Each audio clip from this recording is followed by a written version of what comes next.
Hello and welcome back to Custom Craziness. Today we've got our losers semifinals match. The winner of this match will go on to face Dark Weirdos in losers finals. Over in the left, we've got the 9 seed Iconoclasts and the Vessels. This is a snowball deck that's going to be playing lots of Colossus mini bases in order to get chip VP and cascade into scoring the normal bases. Over in the right, we have the 6 seeded Card Slingers and Centurions. This is a high caliber, fast paced deck with cards that have benefits for being revealed and lots of reveals to go with them, from both faction sides. To start off, we're using our low risk base deck, and the lower seed is going first. Let's jump in. So I think we're going to be playing the Knight this turn. This is the Vessel's leader. But I think we want to play Hunter's Journal first to be more informed about what minion power two or less we're drawing, because both of the possible candidates between the two factions are quite good for the deck. And we're going to do the thing that's now deterministic first. So we're going to reveal cards. Oh, okay, so we got 3, get 1 more minion. Well, 1 more printed power. No. Okay, so we got Wayfarer and Hornet. Printed power is 4 more, so we draw all the revealed minions.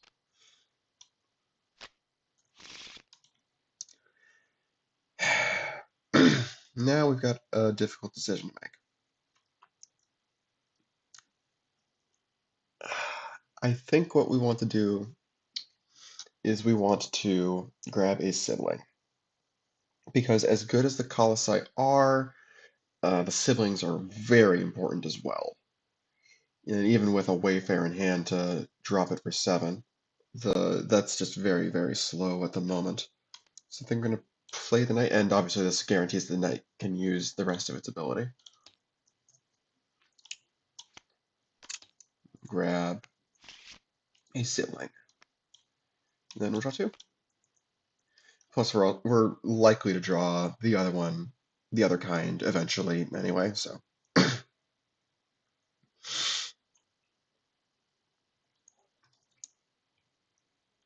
Alright. I think, oh, we have to do Forge. They're going to gain a future power counter. Alright, these guys. Ace can't be played normally. Everything else is a minion. I think we're going to play Elite somewhere. It's just a question of where. I think we're going to do different bases, not put all the pressure in one base. We'll put it on Dwarven Stronghold. Then we'll draw 2, and we'll do Elite's ability. Reveal our top 2. Those are the same faction, so we'll return them to the top or bottom in any order. Let's do Soldier on the bottom and Minion modifier on the top, since we already have a Soldier. Alright. What are these guys doing now?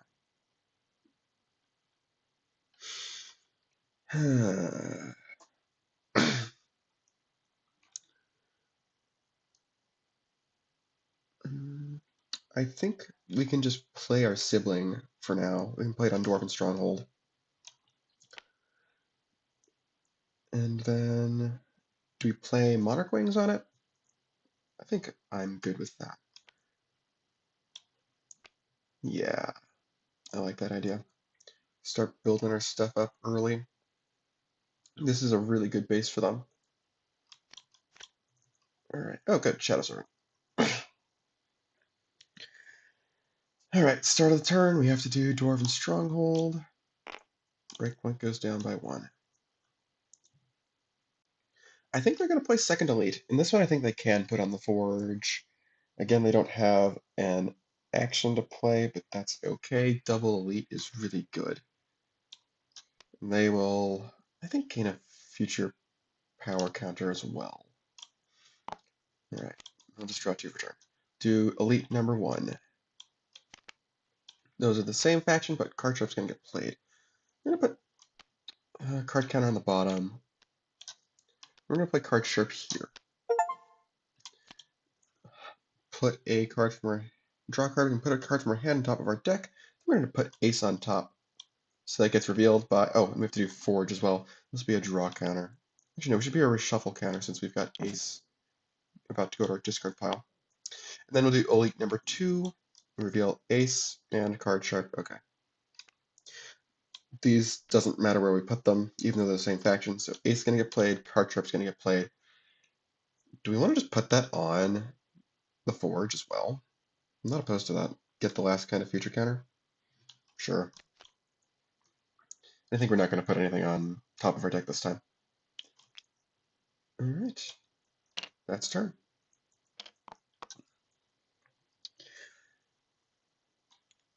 Power counter goes here. Breakpoint goes down.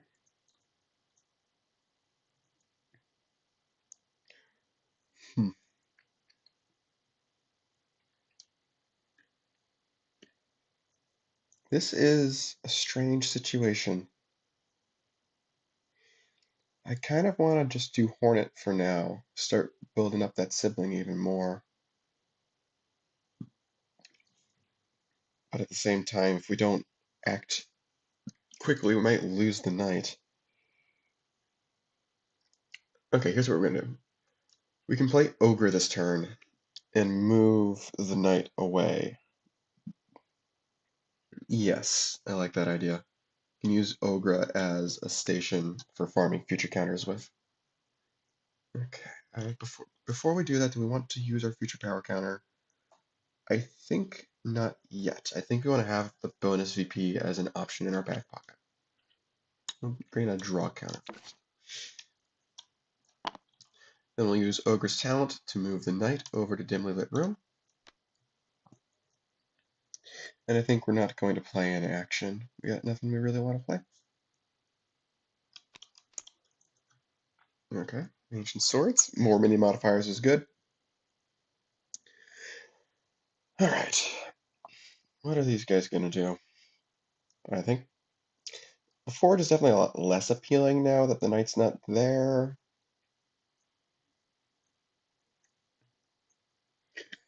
What can they do about this? They can go after dimly lit room instead, but considering these guys can now use Ogre to farm the base for future counters, they might still want to go for it, especially since it's still a 4-2 right now.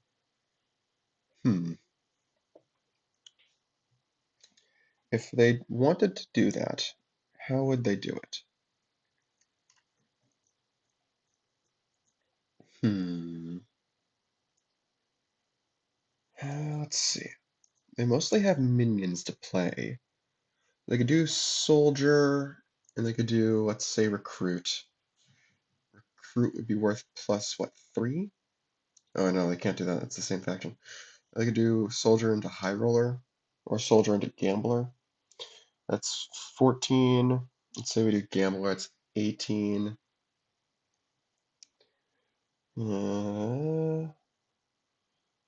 We have soft hand. Hmm. Maybe we do soft hand first. I think that's more valuable than starting with soldier. Because we can use soldier to play gambler. And I think there are a lot of good things soft hand could hit here.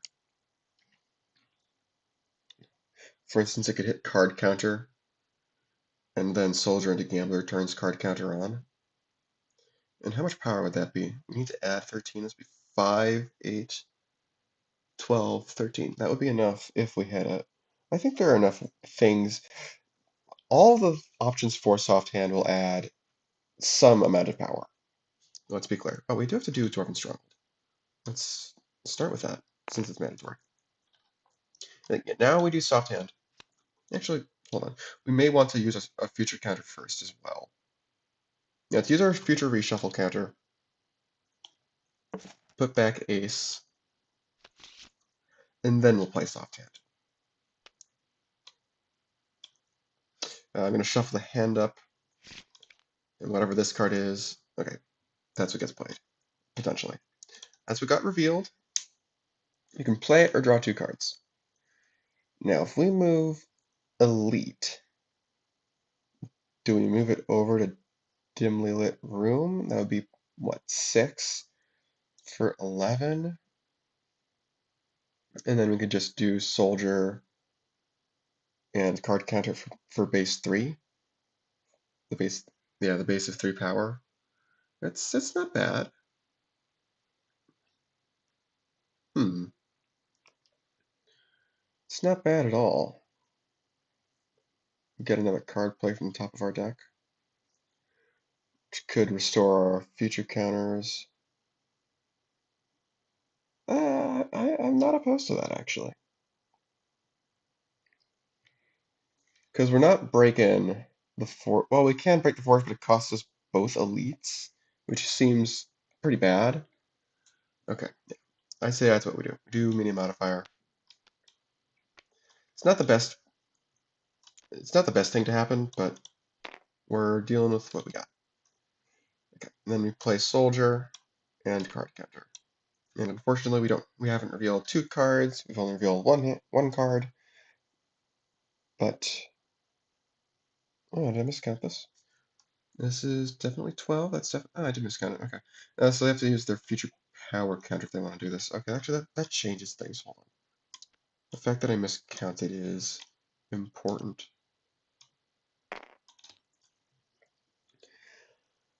Huh. That means they're giving up Gambler instead? Let's see, what could Gambler do? It's not like Gambler actually plays any of the actions we've got. So maybe we just draw 2 and we can do the same thing? Yeah, worst case scenario? Sure. Because Gambler can play mini modifier with its extra action. Okay, so we're just going to draw 2 cards instead. Okay. And yeah, I think that's what we do instead. We do, like, in fairness, we could do this to break the forge as well, but I don't want to give up both elites. The elites are really good. Okay, so we do this, reveal our top 2, and then we'll get rid of a recruit to play an extra action, which is going to be minion modifier, move over the elite.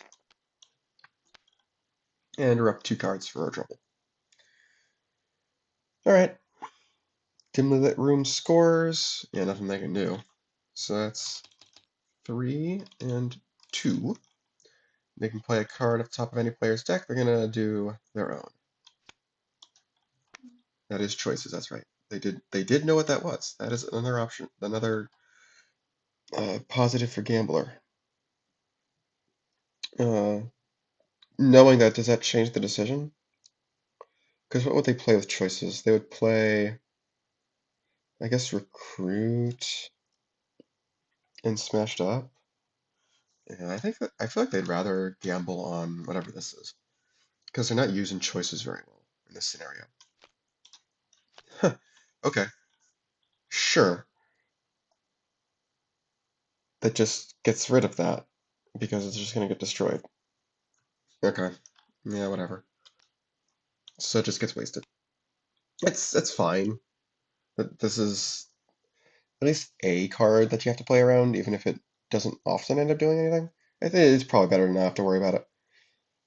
I don't regret that. I don't think there were good things to shuffle back. Like the only thing they were shuffle back from their perspective is Hunter's Journal, and from their end it would be not great stuff. Yeah. So yeah, knowing they have choices, I think it's fine to do their deck. Usually worth. Let's see, any siblings here? No.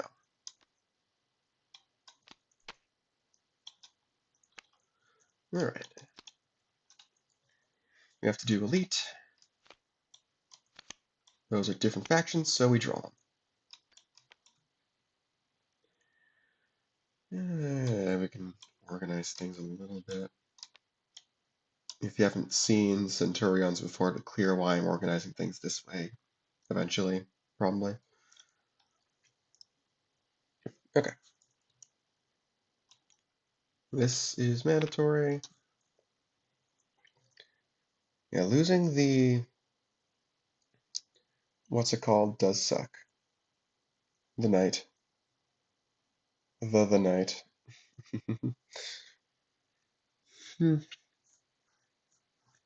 I think we can do Ancient Sword first before we play a minion. Yeah. Look at the top two cards of the Colossus deck. Chakaran, Talus. Okay. Talus is good to see, because that's an instant break with Wayfarer. If we draw a Guiding Light, or if we do...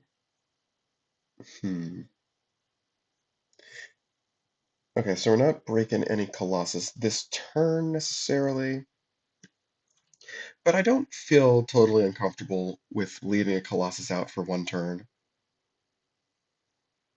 since we can insta-break Chakaran with Wayfarer. Like, I think that's fine.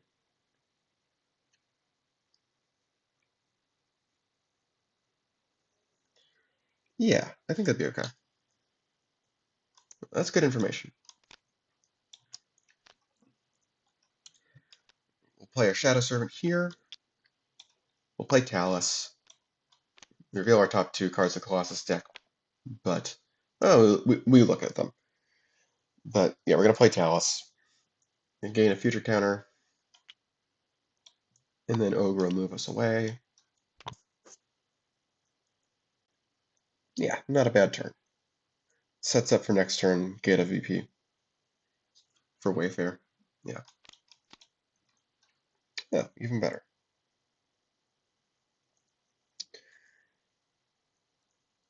Alright. Yeah. Alright.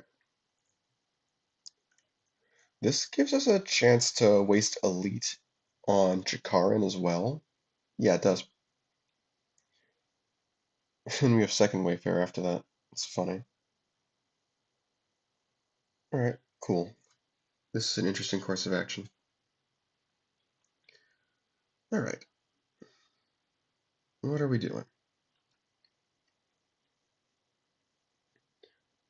Oh, this appreciated.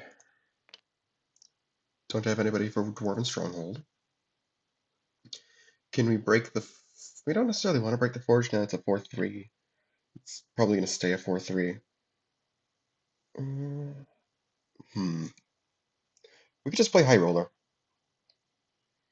and start farming him. Sure. Put High Roller on Hotel.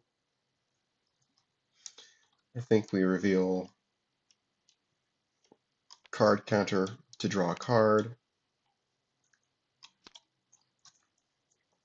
Cool. And I think we do owned by any player on High Roller. That seems good to me. More than combo draw here, I think. Although, with only one minion there, this would be wasted if it gets broken not on our turn. If it does get broken on our turn, we can use it guaranteed. But if they go for it, then we're getting soloed anyway. Okay, we'll do combo draw this turn instead. Alright, reveal 5 cards. Ace, please. Or a card shark. Oh, ace. There we go. So it doesn't matter where ace goes. There's no shenanigans with faction balance. Yeah, I did learn last time that you technically should be sorting these just in case. Let's see. We'll put rules expert timing together with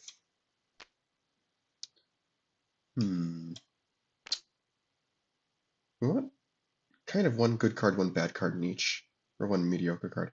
We'll do Anti gets a lot less better with ace back in our discard pile. Anti gets a lot less good with card churn with ace in our discard pile. So really the only like exceptionally good card here is rules expert timing.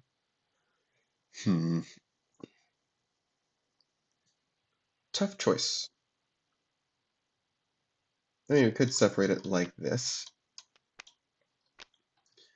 Sure, we can separate it like this.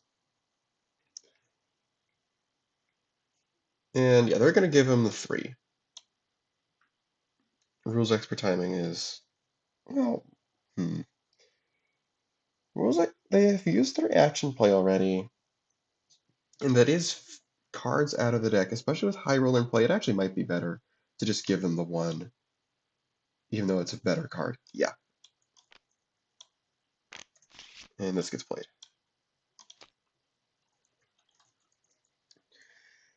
Okay, that was minion and action. Right? Yeah. Draw 2. 1, 2, 3, 4, 5, 6, 7, 8, 9, 10, 11, 12. We'll discard. We'll discard 1 copy of Smashed Up. And we'll discard Soft Hand, I think. And now we do Gambler. Card Sharp, please. Nope. Oh, did I not shuffle? Hold on. I can't tell if I shuffled or not. I'm sorry. Okay. Different factions, so we just stack them. All right. All right. Now we know that the top card of the Colossus deck is Churn. What's the winner's ability in Churn again? Yeah. That could be a nice draw 3 if we waste Elite. But wasting High Roller might be better. So that'd be draw 4. Oh, that'd be 10 better. And then we can use the Shadow Servant to double score Talus with the other Wayfair. Or how we can actually do this is Wayfair. Oh, we have to do a Dwarven's Stronghold. Sorry. Yeah, there are tons of ways we can do this. Especially since we have Ancient Swords now. We can play Wayfair on Talus and use, what's it called, Guiding Light to move High Roller over to Chikara. That's 4 power. Then Shadow Servant can play the other Wayfair on Chikaran as well, and that's 4. Wayfair would be a base 6, 5. Yeah, that's just enough. And that would put them in a decent spot. It would give them a ton of card draw. Yeah, it really would. And we can obviously use the Forge for a future counter along the way. At this point, I think we want to start using our power counters for stuff on the sibling. Just stack that baby up as much as we can. Yeah, I like this. And then we can use probably Ancient Sword for the Colossus deck again. Or the base deck, I guess. Yeah, it might be nice to do the base deck, actually. With no more Shadow Servants or Guiding Lights being available to us right now. Yeah, I think I like that plan. Alright, so we'll cash in our future power counter. I'm just going to keep this up here for now. For this, we'll play Wayfair on the Forge, get our future power counter back. Then we will use Ogre, move Wayfair to Talus, which gives it +4 power. And in case you were not aware, for every Colossus in the Colossus discard pile, the breakpoint of every normal base is decreased by 1, so at the end of this turn, all the breakpoints are going to be down by 2. It is a shame we don't have Long Lost Maiden, yet, at least. If we did happen to get Long Lost Maiden, though, do we want to reduce the breakpoint of the Forge instead of getting more information? On the off chance that Long Lost Maiden shows up in our hand from the draw 6 we're getting? Would that be enough? Breakpoint would be down to 20, and Long Lost Maiden would be worth 8. Hum.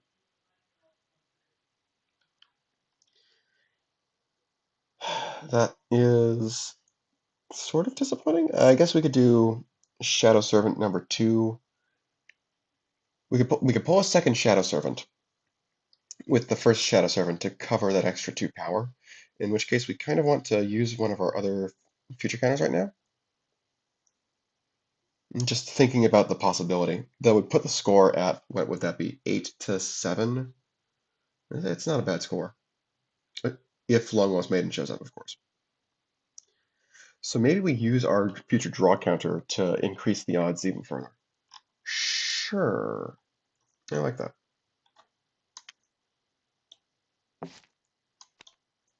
Okay.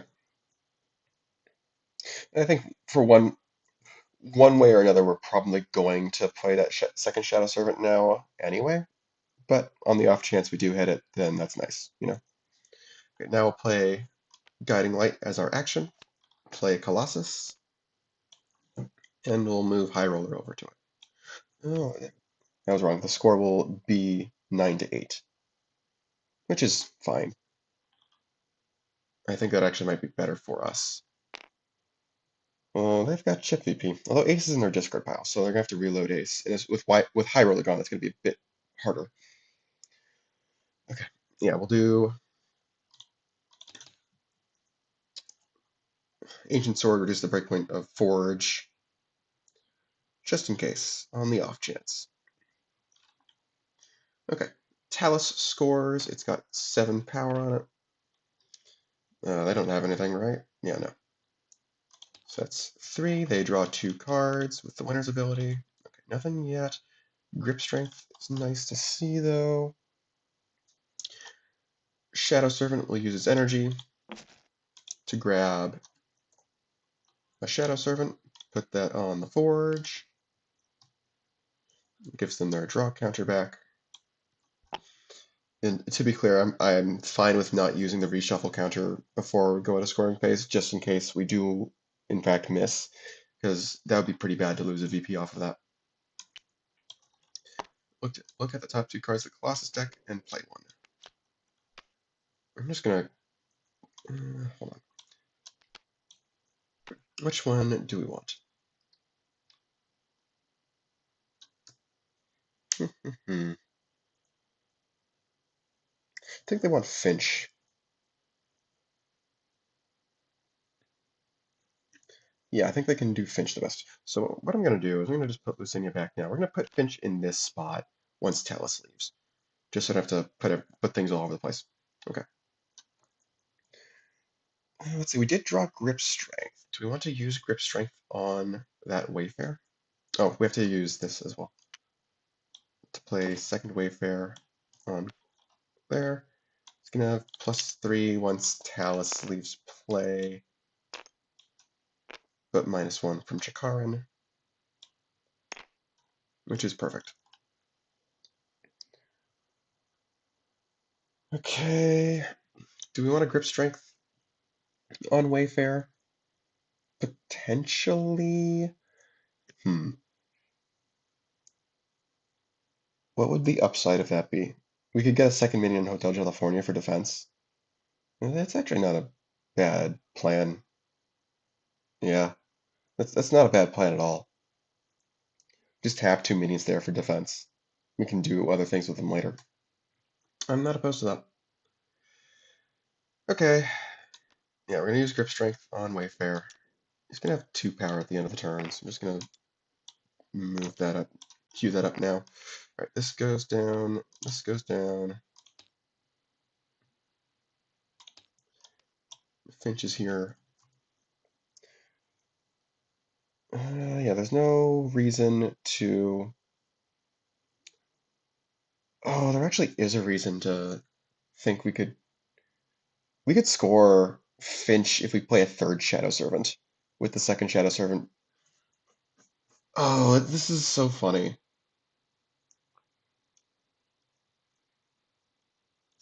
Um, that's kind of funny that we could do that. We could score Finch as well. We'd have to do Chikaran first, but if we Grip Strength, but Finch is in play by the time second Shadow Servant can use its special before we play Wayfarer from our hand. We could use that to pull a third Shadow Servant, Grip Strength Wayfarer over to Finch. Oh my gosh, that's... No, it's not enough, because... No, no, no, yeah, it would be. No. No, because Wayfair is printed power 3. Never mind. No, we can't do that, because Wayfair is going to be 5, and this is 7. Yeah, and this is 8 breakpoint. What was the other one again? Lucinia, okay. Also 8. Okay, never mind. I'm just... I'm just being crazy. Okay. Yeah. This is going to be a massive Chikara still. This is still good. This is still really good. Okay. Chikara scores. No specials here. No specials here. Yeah, no. Okay, they're going to draw 5 cards from Chikara. They're going to choose the Forge. That's really funny. 1, 2, 3, 4, 5. No luck. And that is why we did not use our last feature counter. All right. I think we leave things there. Yes, no more Shadow Servants. No more anything. So we just get VP. It's still not a bad not a bad score at all. This goes here. This goes here. Breakpoints go down. I'm going to move this back up to where it's going to be at the end of the turn. Okay. Okay. Draw 2. Okay, I've been really mad if long was being losing there. 1, 2, 3, 4, 5, 6, 7, 8, 9, 10, 11, 12, 13, 14, 15. Gotta discard 5 cards. I think get rid of King's Brand. Get rid of a Hunter's Journal. We can get rid of an Ogre, maybe? This is hard. We might not need Void Heart this game. What's in the discard pile for Broken Idol? Okay. Finch, Chikaran, well, eventually Finch. Talus, and Chikaran. It's all draw. And, well, this is also really good. That is quite good, in fact. That is quite good. That is quite good. What did I get rid of? A lot of the stuff they want to keep. I don't want to get rid of one of the Shadow Servants. I want to get... We don't have a... We might... I think we're more backed up in action plays than minion plays right now.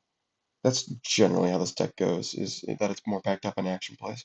So I think it'll behoove us more to get rid of actions. So which are the least valuable actions? As much as I hate to say it, Broken Idol might be among them. We do potentially have reshuffle counters to get something back. 1, 2, 3, 4, 5, 6, 7, 8, 9, 10, 11. Is that right? 1, 2, 3, 4, 5, 6, 7, 8, 9, 10, 11. Yes. One more card to get rid of. Oh, we could have... No, we drew that sibling. Yes. I don't want to get rid of Second Ancient Sword, because Ancient Swords are really, really good for this deck. That might be correct. Since we've got an Ancient Sword on a sibling already, we can expect to keep that around for a little while longer.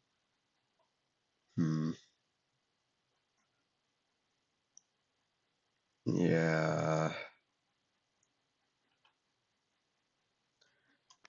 As much as I hate it, I think Ancient Sword's the one that's got to go. That's how it goes when you have to discard 5 cards. You just got to make some nasty decisions. Alright. What are they doing? If they can break Finch, then they can scoop the sibling, get rid of at least the modifiers. That'd be nice, but I don't know if they can put that out right now. Yeah, they don't have any movement in hand.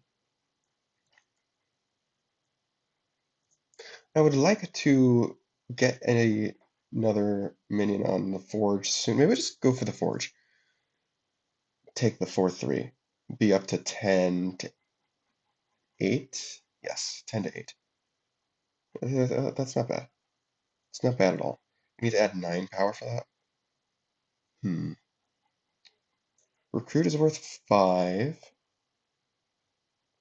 And then we've got power. Choices? Yes. Yes. here's what we're gonna do. We're gonna do choices, play a minion, and play a standard action. We do recruit, and we do, wait, we've got soldier, so we can do 2 minions. Can we reveal 2 cards? Because that's 3, 6, 8, power counter is 9, if we can make use of this. If we can reveal enough cards. Can we not reveal enough cards? Well, we could do Soldier Gambler on another base. Soldier, Gambler on another base, reveal it, reveal cards, then play choices. We could do Rules Expert Timing that way first, then play choices to play. Sure, we can do card counter and then, I don't know, owned by any player or something on the Rules Expert Timing base. Sure. Okay. Put that on Dwarven Stronghold? I think put that on Dwarven Stronghold. Can we double score Finch instead? Potentially? That seems a little bit difficult. If we can, that'd be awesome. Get rid of the sibling. We could use... We can use the sibling power from Finch to score Forge. If we score Finch first. Ooh, that makes this difficult. Because then we want to play 1 minion. And how do we score Finch? What's the cheapest way to score Finch that way? Is that with both of the Card Slinger minions?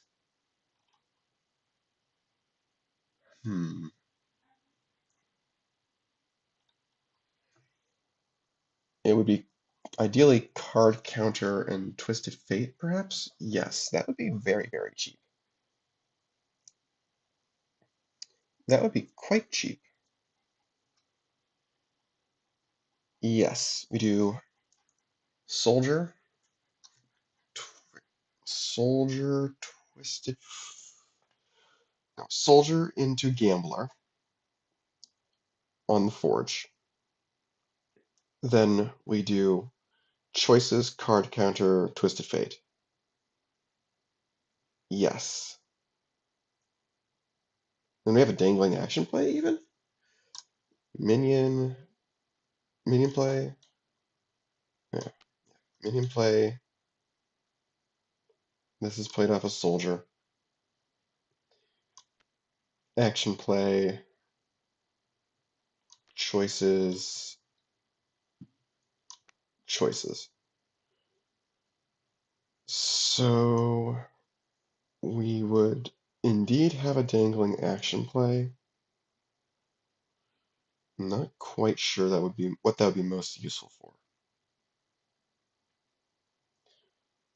Oh, and obviously, after we score Finch, we use the sibling to score Forge, and we can use our draw counter. So yeah, consider we can use our draw counter. Let's see what this has in store for us.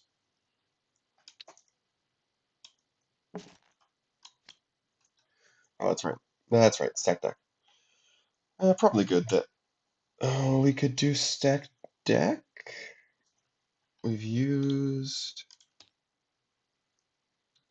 ace, right? Yeah, we've used ace, but we could use this for reveals. Oh man, this is getting more and more complicated, isn't it? Could we instead score Hotel California solo? I didn't think about that at first, but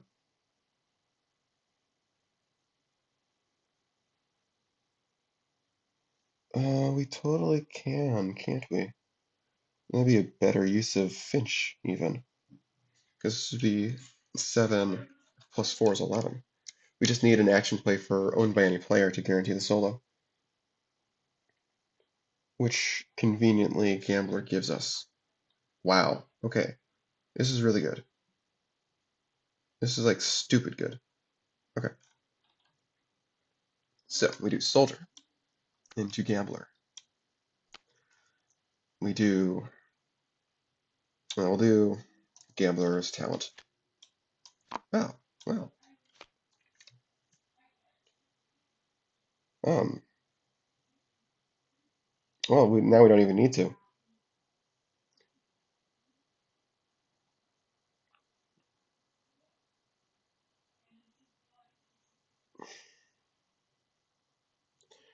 We don't even need to use owned by any player if we want to solo Hotel now. Can we triple score the Forge? That seems very difficult. Even if we're adding 4 power to the Forge, that's 17 out of 21. I am also realizing we can score the Forge with just high card power on the sibling from Finch. Oh man. Oh man. This is getting spicy. Although currently it's a 3-3, so I don't see how they're making that up with 2 minion plays. Okay, so they're just gonna go over Hotel, I guess. Yeah, just take the easy points. So what do they do in the sibling? You can do a come at me on Forge, perhaps? That's not even that good though. So maybe they just make their lives easier and don't use owned by any player, and then they have a free action play for whatever they want. You can use stack deck. Sure. Sure. Instead of destroying the sibling with Finch, they destroy the Shadow Servant. Sure. Okay. Yeah. Do they... and let's see, this would be 15 out of 17. With Wayfair adjusting. Oh, it's so complicated.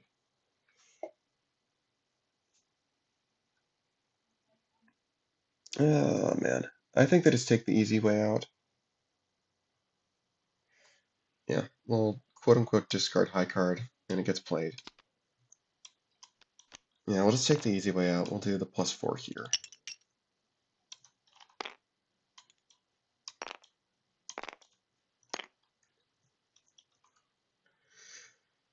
And then, yeah, we do choices. As our normal action play, we'll play minion power 3 or less, who's now up to 5.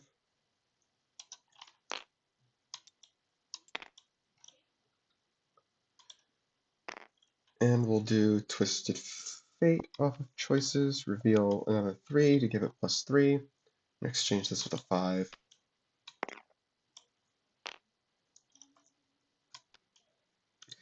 And yeah, we've got a dangling action. We've either got a dangling action play for stack deck, or we can use it to destroy sibling. I don't see a point in putting more power on the Forge right now. Yeah, I actually don't see a point in putting more power on Forge. Yeah, so I think it's better to just use stack deck, and then we can use Finch to score Hotel, to solo Hotel, excuse me. Do stack deck. We'll grab faction balance and we'll grab leader. Yeah.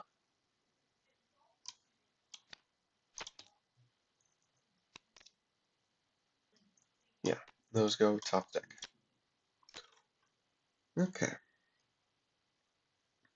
That was all of our plays. We'll score Finch first.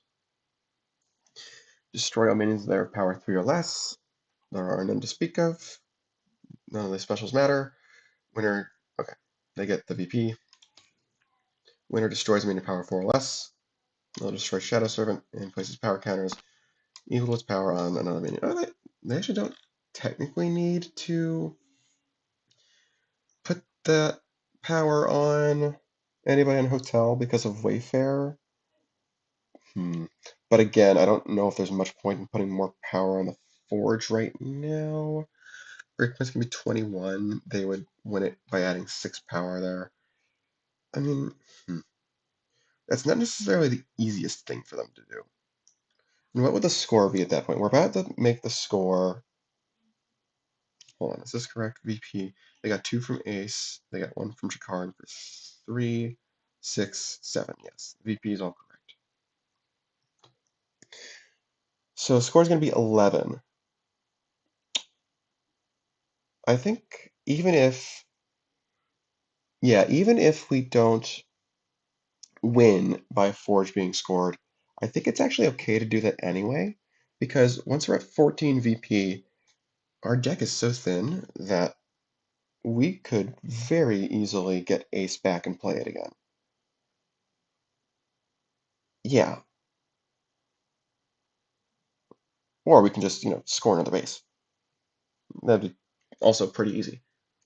Sure. So I'm actually okay with putting 2 power counters on, let's say, Elite.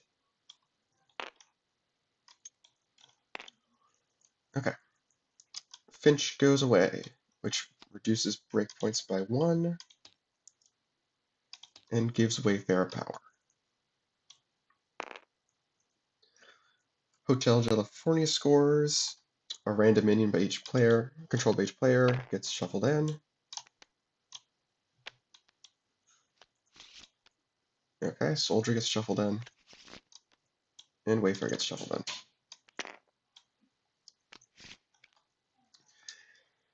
in. Okay. This is obviously in the discard now. California scores, 1, 2, 3, 4. This goes away. Oh, did they have any siblings they wanted to play when Shadow Serpent got destroyed? No.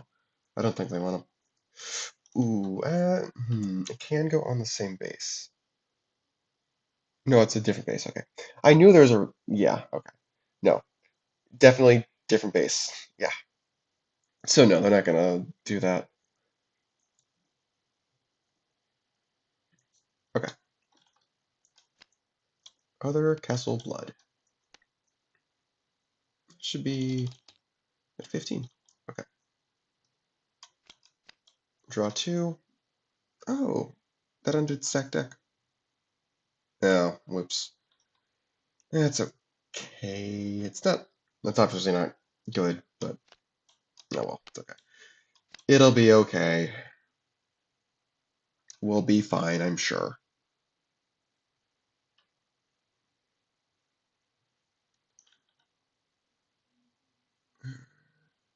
Okay, yeah. This is fine. We're up by 6. Let's see, sibling gets a power counter.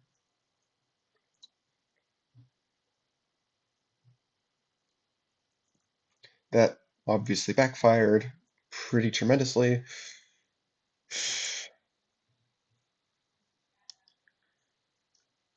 Let's see.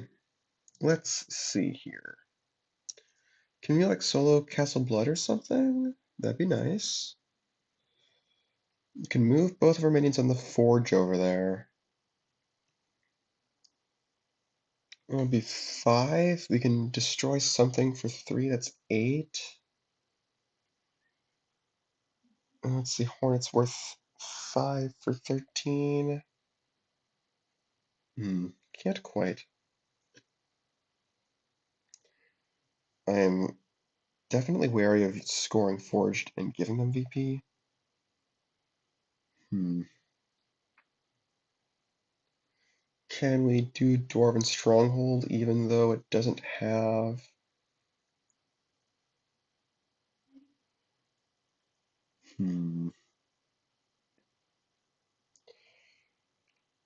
Oh, actually, no, we can score for other Castle Blood because the Brickman's 13. Yeah. Obviously, it uses Hornet, but I think that's kind of okay at this point. We just need points, and we're giving up something here. Probably Monarch Wings. That sucks. A lot of this sucks, but I think it's okay. I think we'll be okay. Hopefully. Do this with Ogre's Talent. Drop the Break with Ancient Sword. Do this. Is there a different action we can play for the 3 power? And just throw into the trash, basically? If we had played the sibling, then yeah. But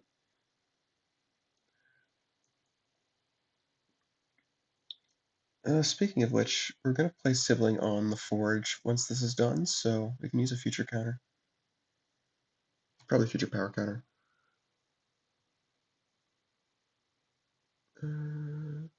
Actually, we can use our future power counter so we don't have to. Well, okay, yeah, one way or another, we're going to have to throw an action in the trash. I'm kind of inclined to make that King Soul over Ancient Sword or Monarch Wings, because both of the Vessel 3s we've got right now are vital to be keeping around. Although, how much game is left? How much actual game is left that we're going to get use out of Monarch Wings? That's a question worth asking, I think. That is a question I'm going to answer with probably not enough. Okay. Okay, so with that in mind, we do Hornet, future power counter. We'll do King Soul.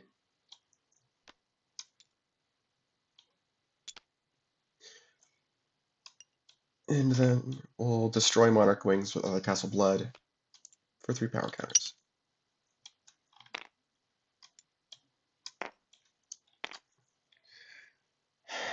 Although, having done all of that,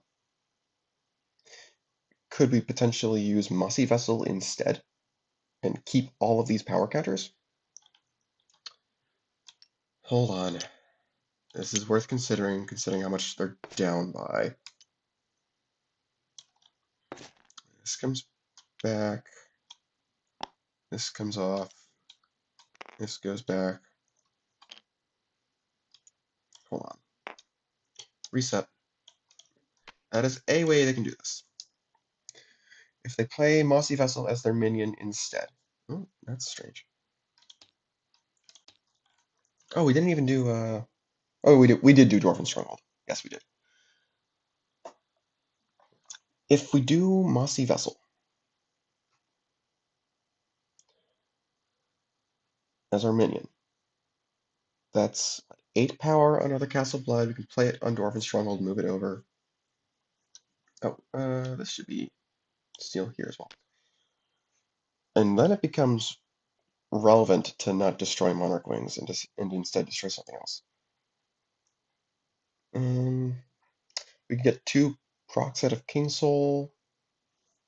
So that would be 6, 9, 10. Oh, do not even have to. This is 8 on its own. King Soul makes 9 the first time, 10 the second time. We destroy something for 13. Oh, well, that's even better, isn't it? Whoa. Can we double score Dwarven Stronghold? That seems potentially unlikely. We'd have 10 power. Yeah, we'd have 10 power counters on Mossy Vessel, but that's only 15 of the power we need on Dwarven Stronghold if we move both these minions over.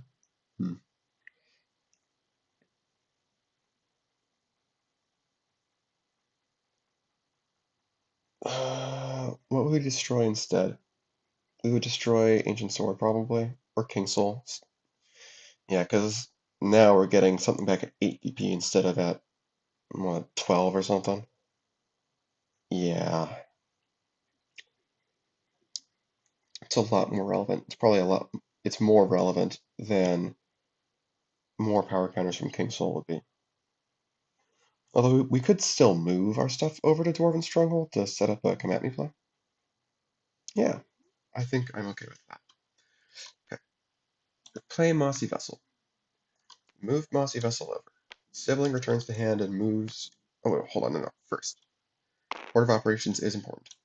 Oh, we even have our future power counter. That makes it 16 instead of uh, 15, I suppose. Or we can use a reshuffle counter, get back one of these. I don't necessarily know that we need the knight at this point. How many cards are we playing this turn? Just the 2, right? No, we're playing the sibling as well. So we're gonna get down to 7 cards in hand, right? Yeah, because we're playing King Soul first. Yeah, we can decide this afterward. Yeah. We use Ancient Sword, we use King Soul. Then we use Mossy Vessel. Move it over. Sibling moves all the attachments.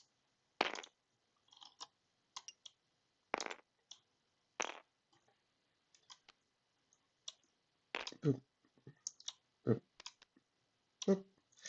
Returns to hand. We can use King Soul again, because it's a new instance of the talent.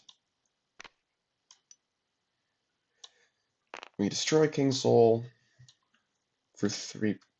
Might it be better to destroy Shadow Servant? It might be better to destroy Shadow Servant. Once we move away from Forge, obviously. Yeah, destroying Shadow Servant might actually be better. This goes back up. Okay, now we're gonna do Ogre. Move the 2 of them. Oh, we can do Ogre first to make sure that the breakpoint's lower over there. Yeah, we do Ogre stuff before we do all this. Yeah, when the breakpoint was 20, so that Ogre can fall. Because ultimately we want Ogre there. Now we destroy Shadow Servant instead of King Soul for 3 power counters. And that's going to be worth more in the long run, I think. Because the Shadow Servant already used its charge. I'm going to exchange some of these artifacts.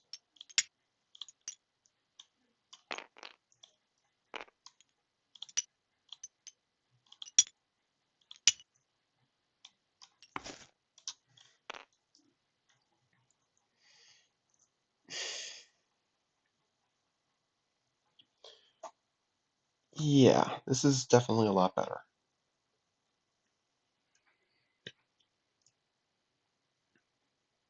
It's a nice come at me play, assuming they can't double score and win with Forge. It's a big assumption. If they lose on... Hold on. We would have presence on both these bases. So, let's see, score is going to be 8 to 11. We're down by 3. They can't lose both of these bases and still win the game. Well, they probably win Forge, yeah. So maybe we need to score Forge instead.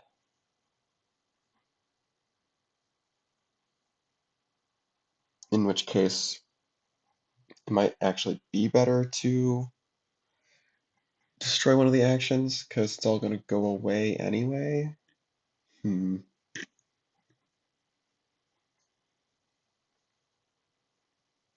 obviously use our future power counter to get the last power we need. Is that better? If we don't... Yes, this all has to go to the same... Yeah. All has to go to the same place.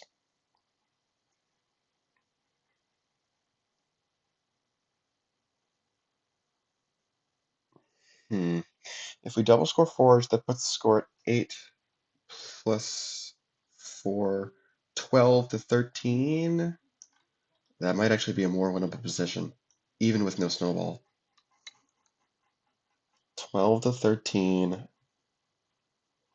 If we draw Long Lost Maiden, then that might work. Only if.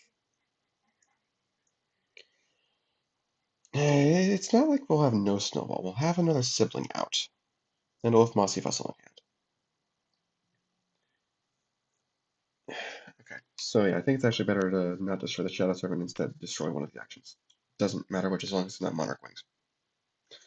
Yeah, and we'll do future power counter for another thing here. Okay. Other Castle Blood scores. I get 3 VP. When Mossy Vessel goes to the discard pile, we can play Sibling, play one here, we'll play another one here, get a future counter. All this stuff goes away. Okay. And just barely winning. Yeah.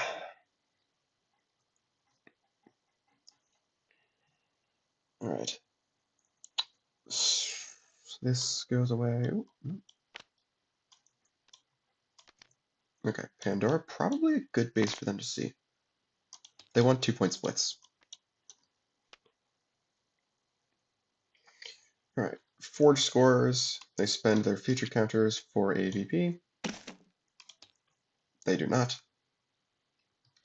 Then we do 1, 2, 3.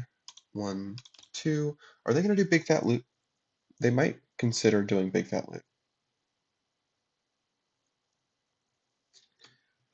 Because Big Fat Loot gets them more towards a state where they can play Ace a couple of times. They do have to measure their presence carefully, but I think overall, I think playing Big Fat Loot's better than not playing it. Even though it gives them only 2 cards and these guys 3 cards. And this is what it does, by the way.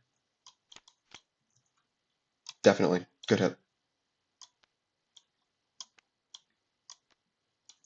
Very good hit. Although we don't have any card sharps in hand, we can think about it. Okay.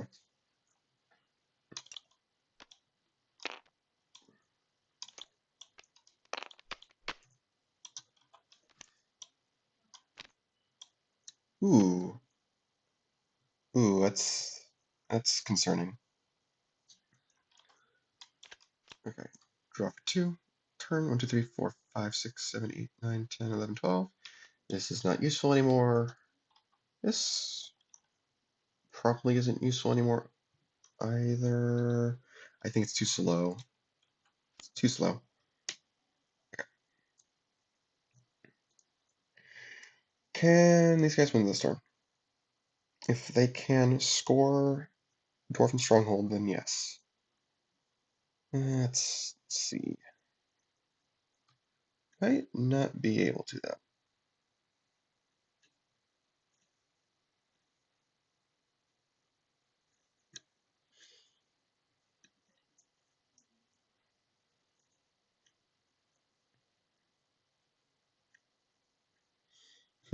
I think we're going to be playing Centurion cards right now for faction balance. I bet we go recruit minion modifier. Over rules expert timing, even? Yes, over rules expert timing, I think.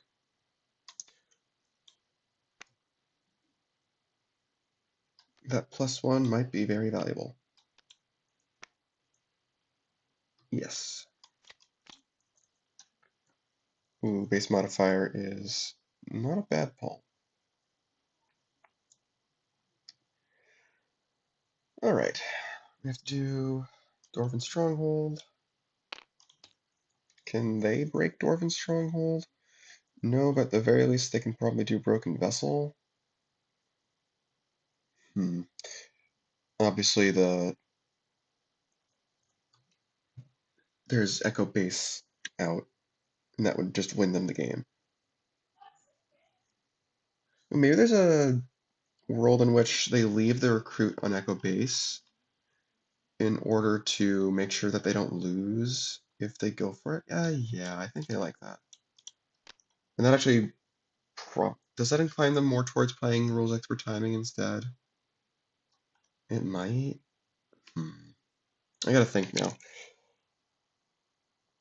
Because especially since okay, hold on.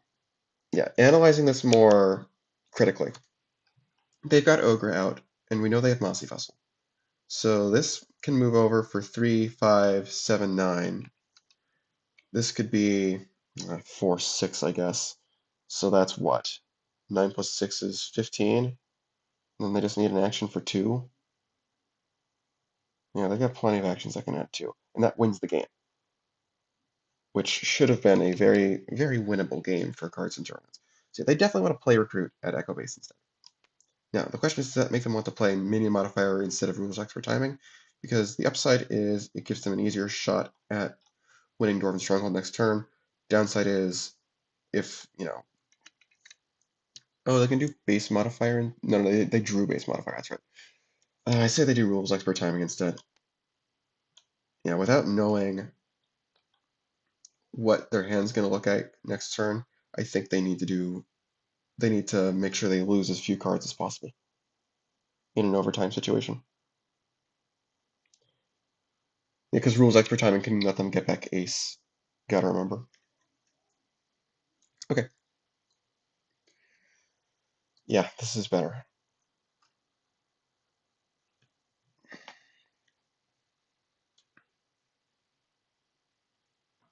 Okay, now we go to their turn.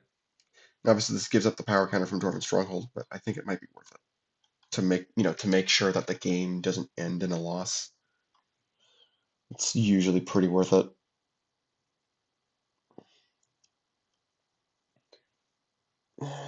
Would be really nice if we had Long Lost Maiden, but we don't. I don't like scoring Echo Base Nut for the win because uh, there's a good chance that they can pull Ace before we can break another base, even a Colossus. Wish we knew the top 2 cards of the Colossus deck.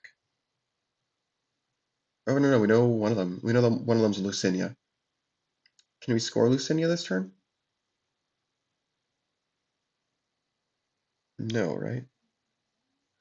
Can we score Echo Base while using Howling Wraiths to kick off the Defender?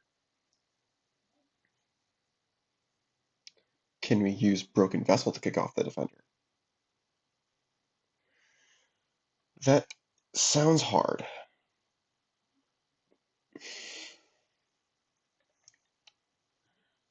Let's think. Ogre can move over by moving the sibling over. But we're not going to count the sibling's power yet, though. This is 5. This is 10, 11, 12, 13. Make it 15 with King Soul? No, we're too short. 2 power short.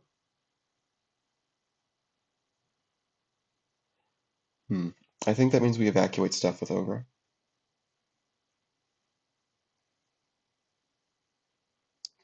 Evacuate to Pandora specifically. Unless we can score Lucinia this turn, which I don't think we can.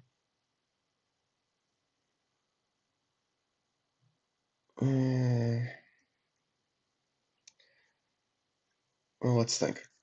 We play Shadow Servant, and then we can move stuff over with Ogre. That's 5. We could put our power counter from Dwarven Stronghold not on the sibling, and that makes it 6. We can use Muffin Cloak to move a third thing over. I don't necessarily like that. Might be what we need, though. Might be what we need.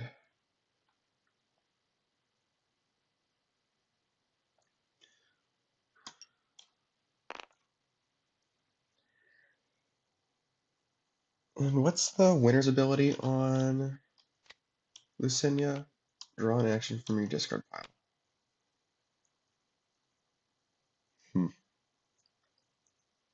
It does turn off Echo Base power. That might be okay, though.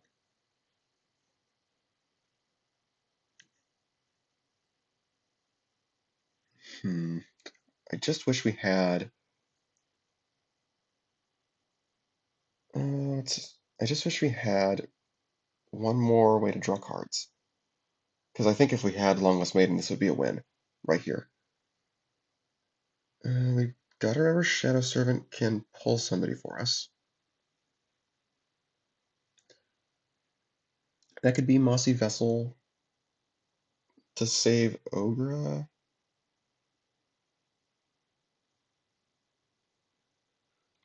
Hmm.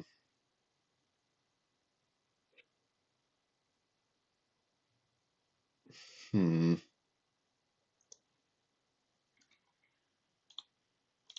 Draw grip strength.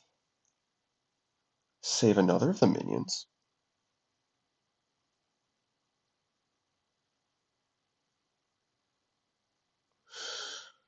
Huh. This is intriguing. How much of this can they get back? And how much does it matter? This stuff's gonna be off the base.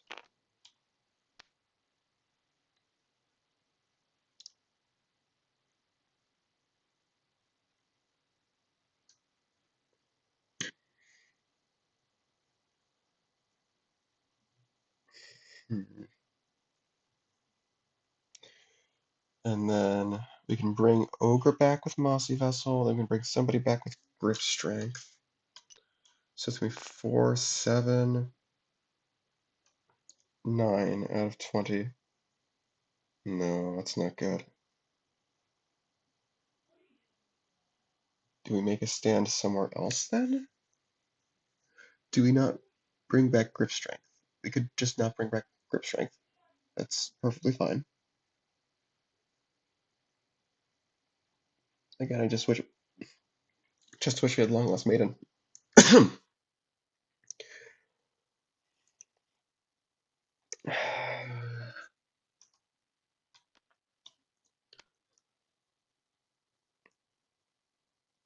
We're not scoring up a base without the power there.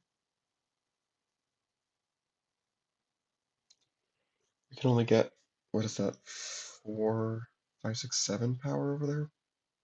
Yeah, far cry from winning it.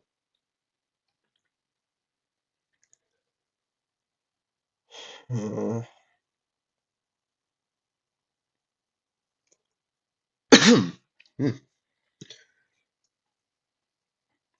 I mean, Shadow Servant can play Shadow Servant.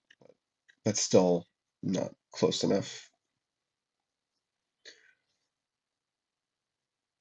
Yeah, it's still only 11 power. That it does increase the amount they have to put out. Although it also leaves a Colossus out. Leaves a Colossus dangling. Well, they're not at Ace yet. They don't have Ace back in their deck yet.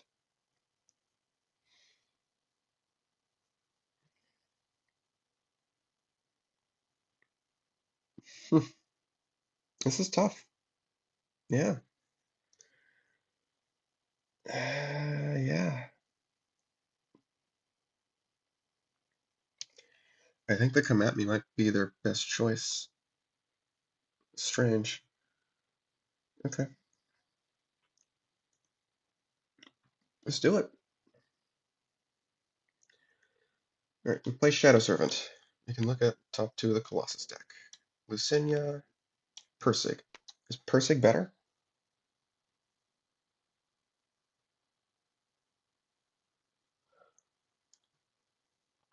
Is Persig better? Persig definitely makes what's it called better? Playing Muffin Cloak better.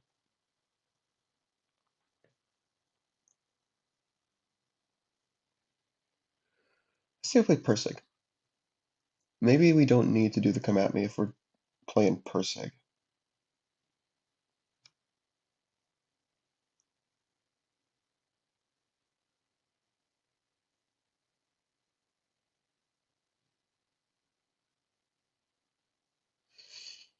Hmm. It's a different way to save our stuff. What is Shadow Servant pulling in that case?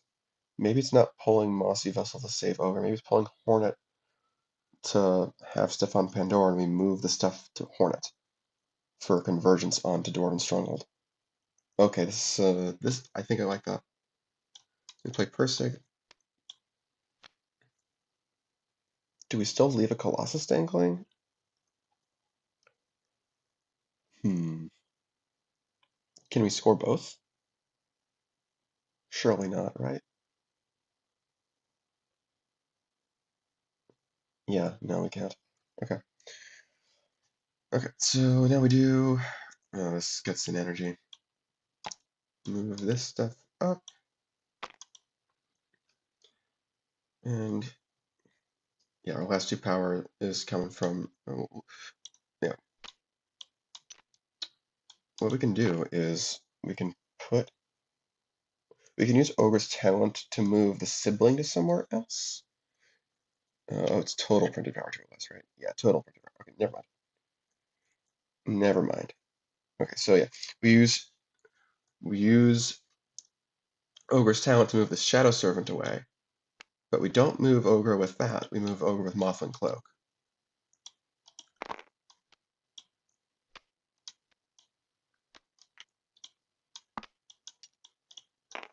Yes, and we don't return sibling. We leave it there. Parsec scores. This gets a VP. Use the energy to play Hornet. Oh, oh, that has to go before, doesn't it? Well, that's fine. We can still transfer to the sibling. Yeah, still put it on the sibling. That's what, 1 power. It's if that makes a difference, then what are we doing? Yeah.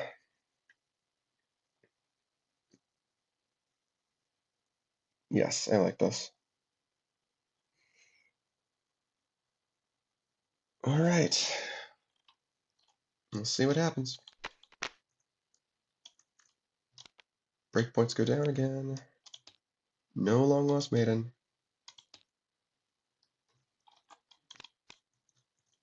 There she is. You know, that might actually help a lot.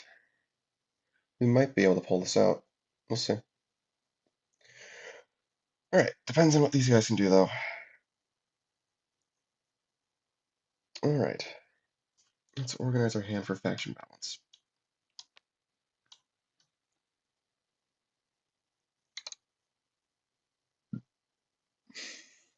Can we win on Dwarven Stronghold?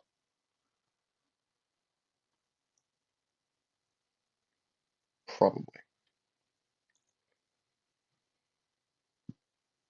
We can play Soldier for 4, then Faction Balance for 7 out of 18. Minion modifier over the Recruit. It's at 4, 7, 8, 9, 10. 11 with the future power counter out of 17. 10 out of 17. No, it's just better to go for regular base, isn't it? Although, if we do...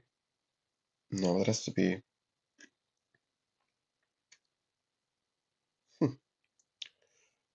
So what I'm seeing is we're not winning this turn. Oh, no, we've got a minion play from... What's it called? Card counter. So from Soldier. For 4, we bank the play on Rules Expert Timing. Sorry, we bank the play on Soldier, excuse me. 4 Rules Expert Timing. Shuffle back Ace if we need to. That's 4 power. Reduce faction balance. We put counters on Soldier and on Recruit. We play mini modifier and move Recruit over. So that's 4, 7 total. 8, 9. Play card counter for 5 at it's 14. Oh yeah, they totally win it. Okay, yeah. Soldier, bank the play. Faction balance reveals a hand. We get 3 power counters. We put 1, 2 on Soldier, 1 on Recruit. Play an action, which is going to be minion modifier. Oh, breakpoint goes down. Move this over. Breakpoint goes down again because Recruit's got a power counter on it. The play from Soldier is card counter. Rules expert timing. Shuffles an ace for ha-has. Ace.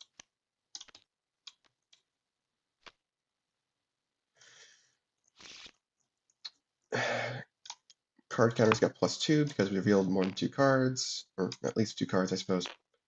And we use our future power counter for card counter, brings the breakpoint down again, and then Recruit gives us the last power we need.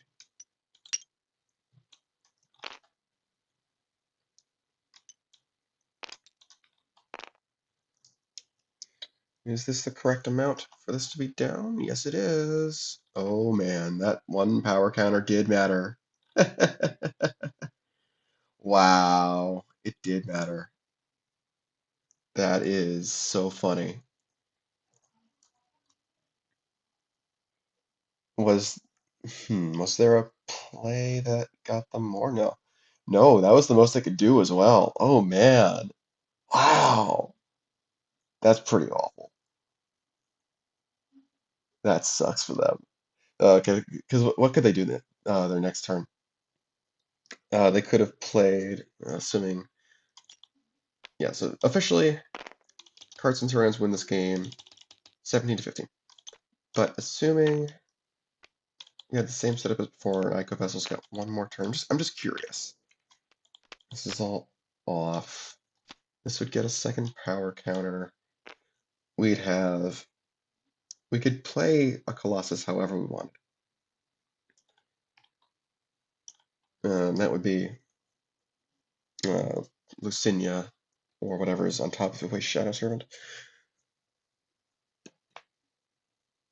Probably would want to use Guiding Light because then we can move Hornet over for 4. Sibling moves over for 6. Hornet makes 7. Oh, how would we? I guess we could do Broken Vessel? Huh. Hmm. They actually have a bit of a hard time scoring Lucinia in the first place.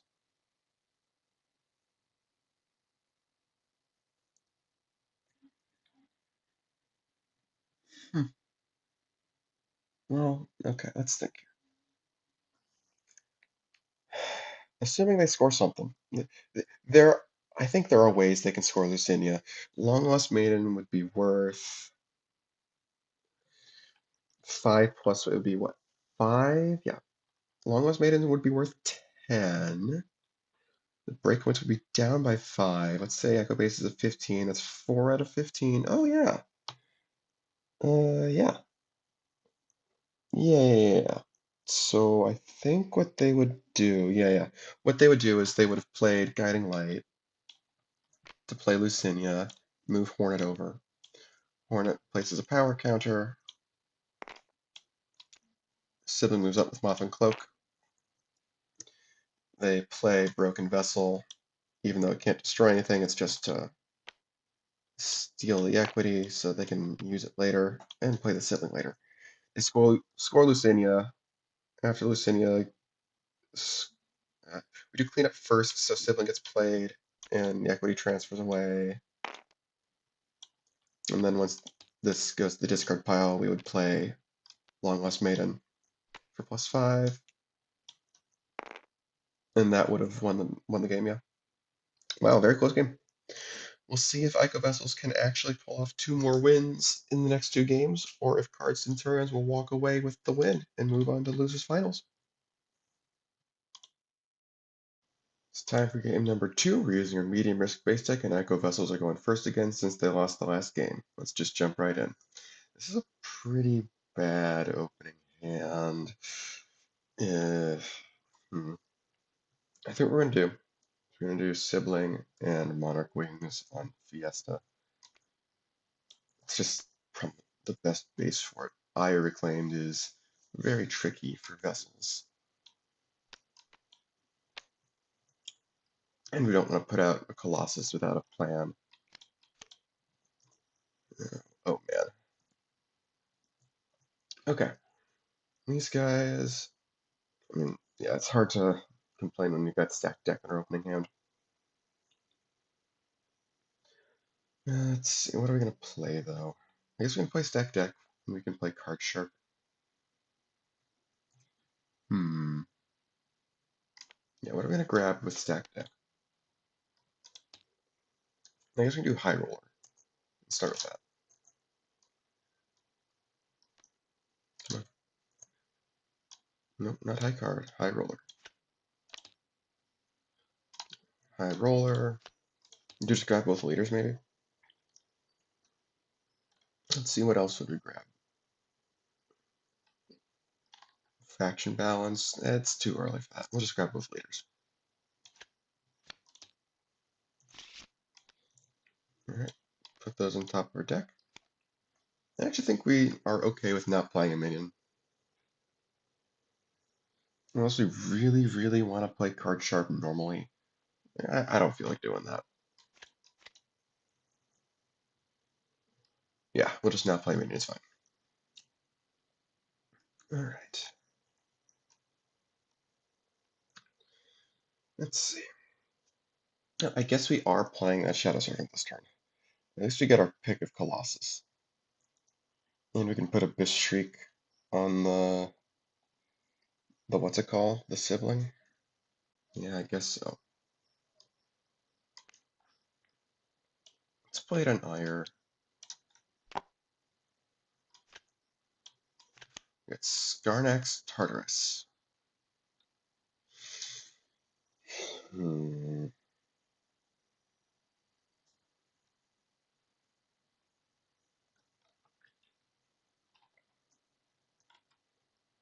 Let's do Tartarus. I don't like leaving Skarnax out when we can't at least get the one draw from it, from that first turn. And we'll play Howling Rays on the sibling. Yeah, this is not a good opening hand. We need some minions. Okay, there's some minions. And it's not the best for Tartarus specifically. I guess we can use Tartarus's ability to get back Wayfair, and that would be acceptable. Okay. Let's see, what are we doing?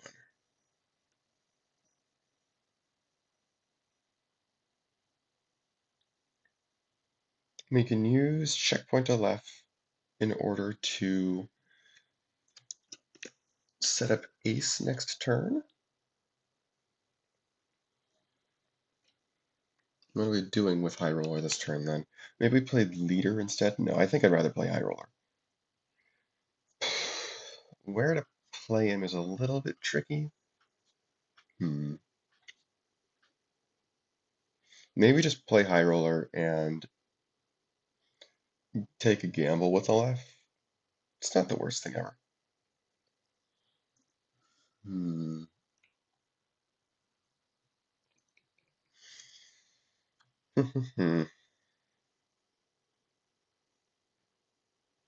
I guess we can put High Roller on Ire. Just have to be a little bit careful. If we just leave that there and don't make any plans to break it, then that'll be okay. Because we've got enough recursion that we don't necessarily want to box him. Sure, that's what we'll do. And you know what? What we'll do is we'll use High Roller to play Card Sharp. Reveal Card Sharp, place a power counter on a minion, and we'll do it on him, that's fine. And then we play Card Sharp, draw a card. We can put a card from our hand on top of our deck if we want, but I'm not going to. And we'll put Ace under the top two cards of our deck.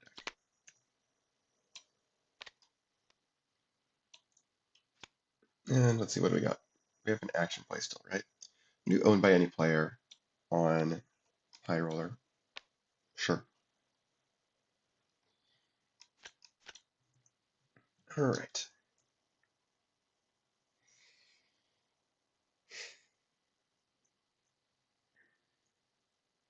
Are these guys spending both Wayfarers to break Tartarus? I mean, they'll get the second Wayfare back with what's it called?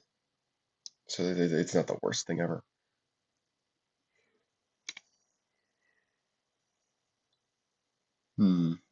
Yeah. What are they pulling with the Shadow Servant in that case? Pull Hornet? Hmm.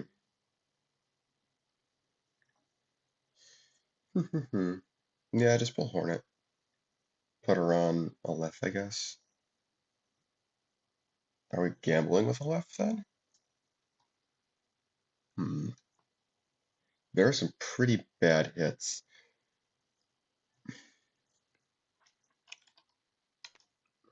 I think it's okay though. Destroy the first minion, play next turn. Wayfarer's got +4 because it's on a Colossus.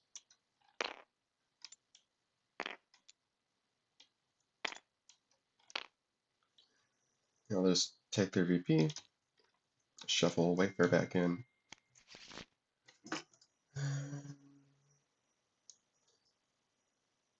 Yeah, we'll do Shadow Servant, Pole Hornet. I guess we can gamble, it's okay.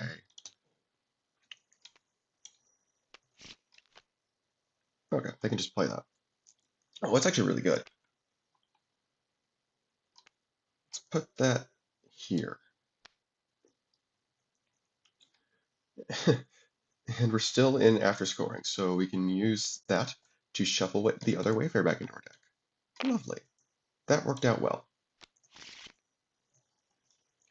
Okay. Now we clean up Tartarus. These breakpoints go down.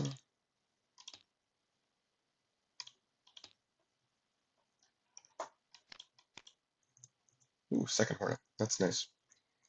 And Hunter's Journal. That's also nice. Alright, are we playing Leader on checkpoint 11 or are we playing Soldier? If we play Soldier, we can play both Soft Hand and Gamble this turn. Yeah, that's fine. We do want to play whatever that is before we can keep Leader in hand to farm High Roller for extra actions as well. That might be nice. If we have actions to play, then sure. I think we start with Soldier, bank that extra play, reveal Ace, wow, get a VP.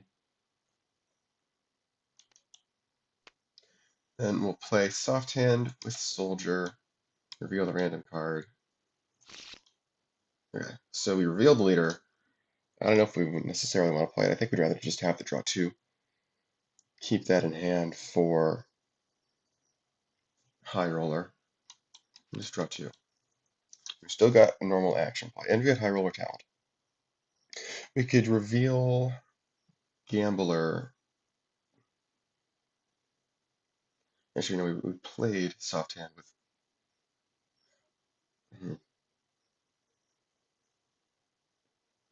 Yeah, I'm pretty sure we have to decide which play we're using when we play the card, not when we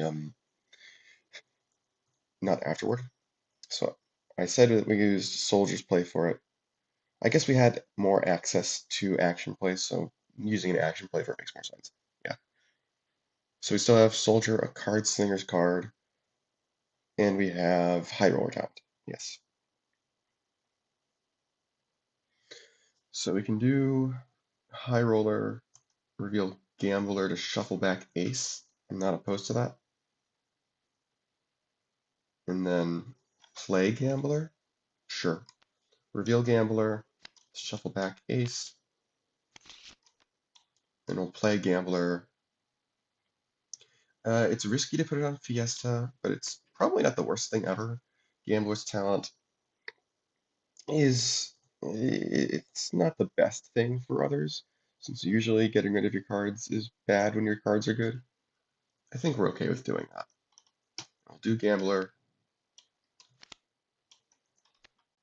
Do we want to do anything with Twisted Fate? Or do we not care? We could reveal Leader to destroy the sibling, I guess. That doesn't actually get rid of it. It only gets rid of the modifiers. And those are kind of good modifiers. I think we can hold off, though. I think there are better things we can do with Twisted Fate. Honestly, I think we could just get rid of one of these and then don't. We can play Rules Expert Timing. That's what we do.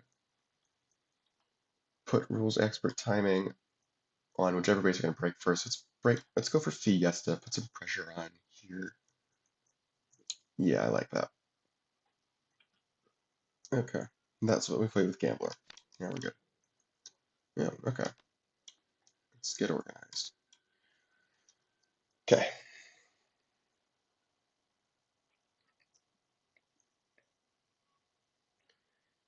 Hmm. We can use Gambler if we want with Fiesta Mexicana.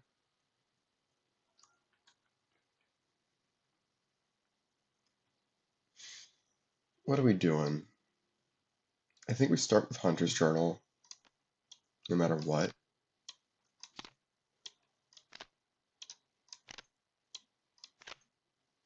Okay. 3 out of 4. Wow, draw 4.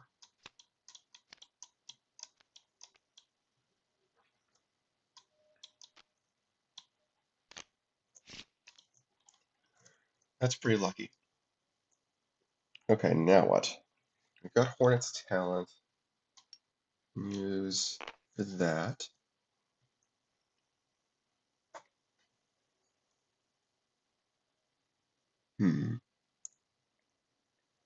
This is nice with Dream No More, potentially.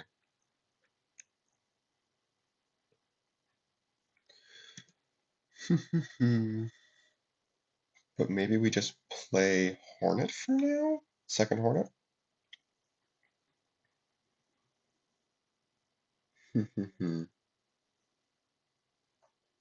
Tough to say.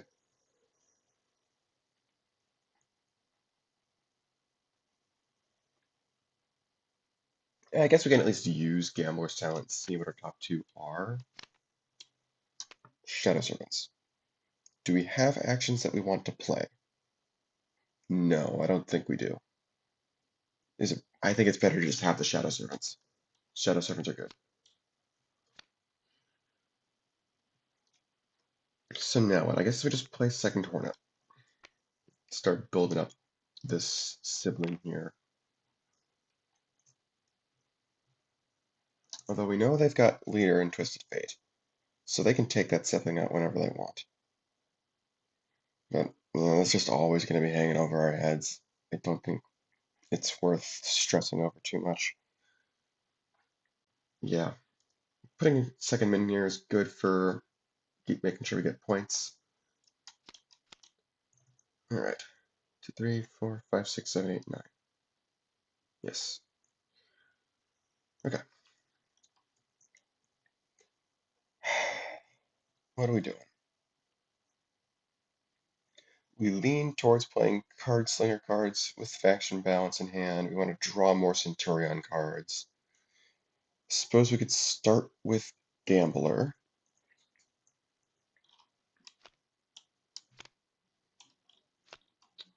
Interesting, interesting.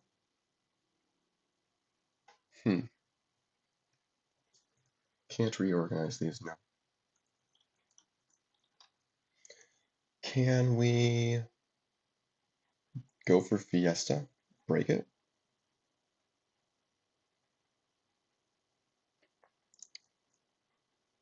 It would be difficult. I don't think we need to do actions. I think we just put these back.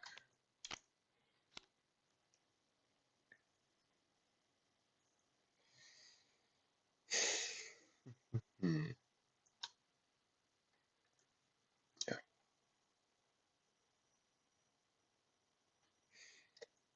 Okay, so what are we doing? I don't want to use faction balance for a measly 2 power counters if we draw something. See, if we do card sharp with rules expert timing, that's 7 from the power counter on high roller, 8, 9. Draw a card with rules expert timing. You can do Twisted Fate for +3 is 12. Play Soldier is 15, but we don't have another good Card Slingers card to play.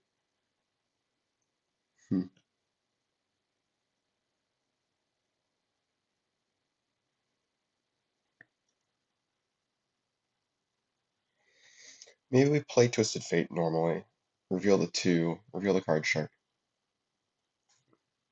See what happens from there. Yeah, that'll help. Okay, so we reveal that. Then we reveal Soldier, Recruit, Gambler. Okay, we can put these on top or bottom in any order. I think that will allow us to break Fiesta. I think. I'm not positive, actually. I'm actually not sure it'd be worth it, just losing both gamblers. We're still going to play the card sharp on Fiesta, draw 2 with rules expert timing. It's just a question of which two. Gambler is a better. Well, the board's getting kind of crowded now. Maybe we play leader. Yeah, maybe we play leader. We draw soldier, definitely. Probably gambler. We'll bottom deck recruit. Yeah.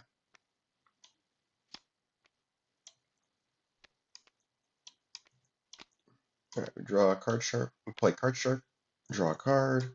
We're not going to put anything on top. Rules expert timing draws us a card. And then we'll do leader. I'm actually just going to gamble. See what we got. Choices. Hmm.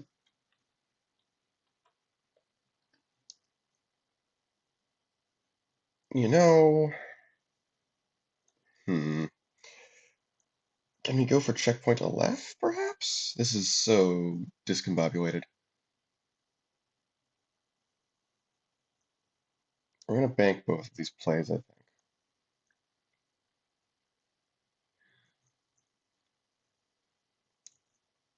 Yeah, this is so discombobulated. We can add 7 with Soldier Gambler, and we can do Twisted Fate. Yeah. That scores checkpoint 11. Sort of expensively, but it does do it. Yeah. Sure, we have to play it, so. Play minion power 3S and a standard action. We still haven't done High Roller this turn, have we? Alright, I'll reveal Soldier and draw a card. Okay. A standard action from choices will be Twisted Fate. Reveal Soldier again, give somebody +3.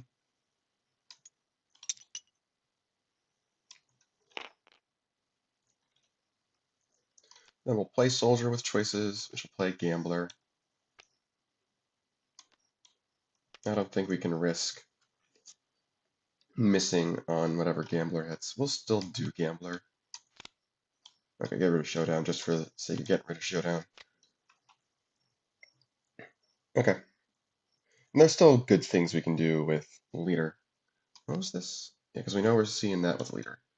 Before base scores, we do Leader. Oh. Oh. Ooh. This is 5, this is 4, so is anything 908? No. Ah. Very close. So very, very close. So they're not gonna play hard card. They're not gonna play high card. They're 1 power short of double scoring. I already claimed. Unfortunate. Okay. I can play minion modifier then, I think. Put it on high roller. That's scary. This all goes away. Okay. Yeah, they couldn't get anything to get a solo or anything like that. It's okay. 5 and 3. Yeah, we've got a 4 to shuffle back leader if we want. Oh, and Hornet's going back to the deck with the deal.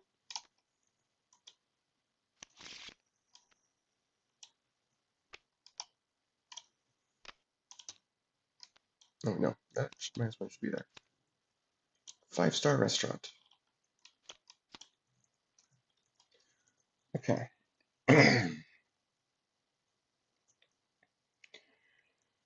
Let's see. I think these guys want to go for Fiesta at this point. Hornet talent.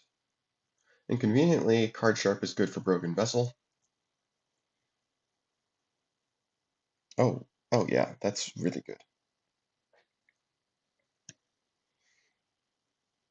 Yeah, we can do gambler. See what we reveal.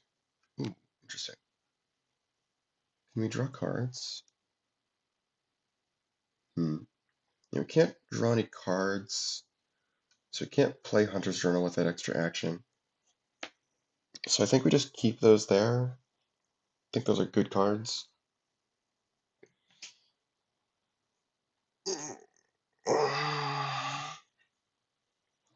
Actually, can we break Fiesta? I'm not sure we can. We might have to use Dream No More.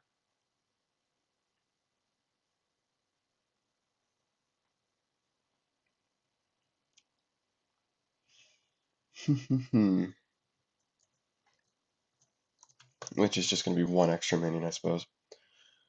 But it looks like they can do that. Let's see. Are they doing anything with Gambler is the question.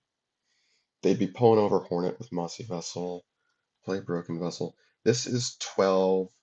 This is 15. That's 19. Seriously.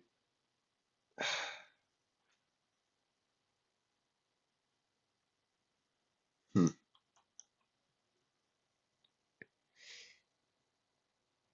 Who knows? Maybe we can luck out on Shadow Serpent.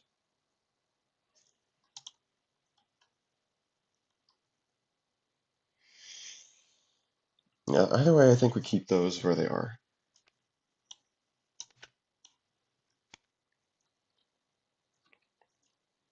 And either way, I think we can play Broken Vessel this turn just for the sake of playing it. And we've got Howling Wraiths.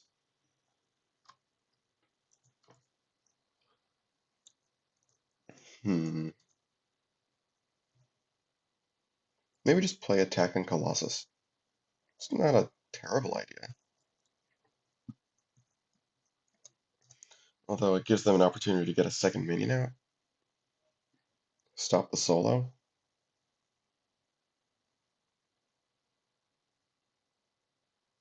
We don't want to go for Ire. That would box all of our stuff. Yeah. Man, one power short. Yeah. So we can wait one more turn, and then we have the same play, we'll break it.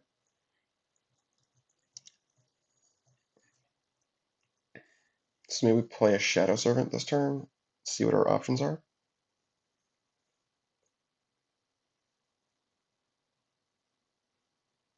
Oh, we did have siblings. But we could have played siblings when Hornet went to the discard pile. Hold on. Yeah, we have our hand known. We could have played siblings before. I think we would play both of them. Hold on. Yeah, I have to remember that they've got those. I think we would do one on each. Yeah. Okay. Yeah, I'm sorry. Yeah, I've got to remember that they've got reactions like this during the opponent's turn. Okay. Reevaluating. I should probably shuffle the deck for the Gambler. And that's fine because I didn't have any knowledge other than that. Okay. Okay, now Dream No More gets real spicy.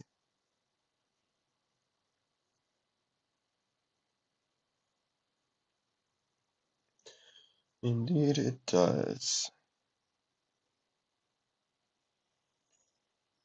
Hmm. And now Dream No More gets real spicy. We can play 3 extra minions with it. Hmm. And yeah, we can do Gambler. No. Keep those. We don't have actions worth playing. Oh boy. Hmm. Okay, now, yeah, we've already used Hornet's Talent. Now we can do Broken Vessel first. Again, that's 12. Mossy Vessel. Oh, that's still no, yeah, because we got an extra minion play there. Yeah, that's the difference. Play Shadow Servant. Play Shadow Servant first, perhaps. See what we're dealing with.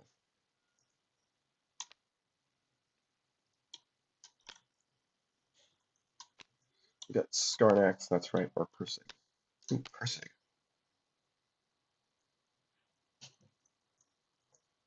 I don't think Persig quite matters in this scenario.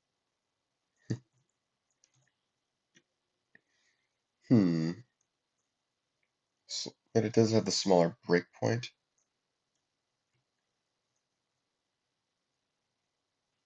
And thus would be easier to score.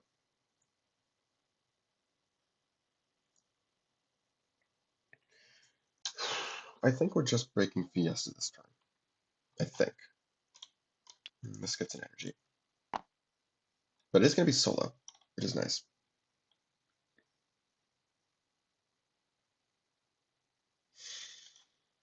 Which one do we want? I think we can do Skarnax. Get some draw going. Because we can put a sibling there at the end of the turn. And that'll technically give us the most power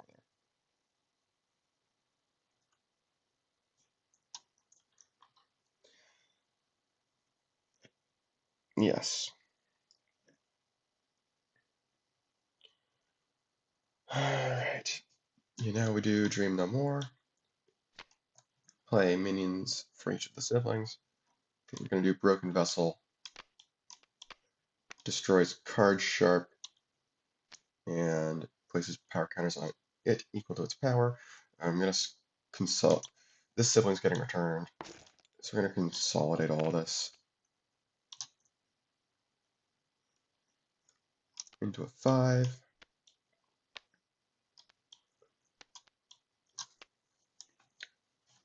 Do we do Shadow Servant number 2? We do Shadow Servant number 2. I'm okay with that. We are also doing Mossy Vessel. Oh, yeah. Mossy Vessel moves over Hornet. We do Shadow Servant again. Is that all? No, it's 3 Shadow Servants.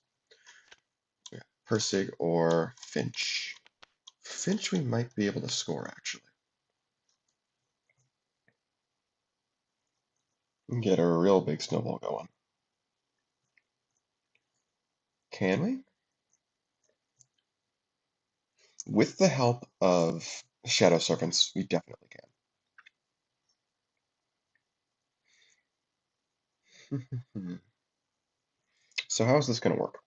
We've got 2 Shadow Servants, and we've got the power counters from over here.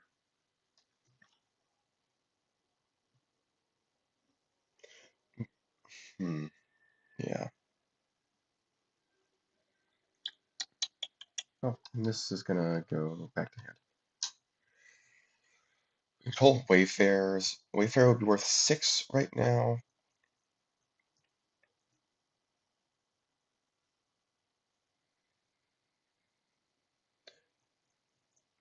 We can also use this to score Skarnax. Pull Wayfarer, pull Pure Vessel. We want to pull Pure Vessel. Well, no, because the siblings aren't going to be there yet.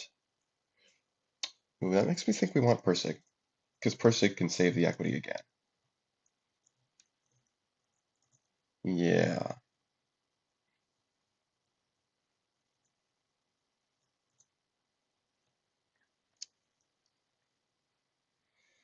I think there's a way we can do this.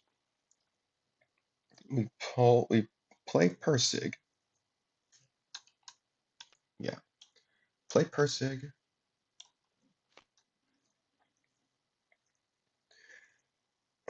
Now we do.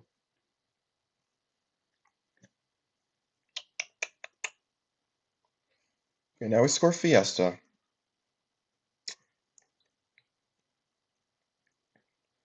What's the plan? We have 2 Shadow Servants. We can do Wayfare for 6. We need 2 more power there. Yeah, what we can do is we can move all of the equity over to Wayfare. That's fine because Persig can move it back off. The siblings get played. And we use second Shadow Servant when we win Persig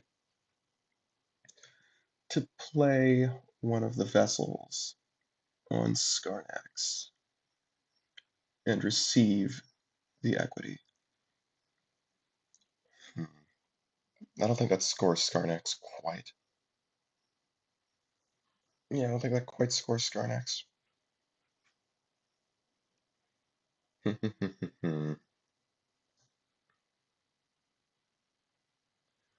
Yeah,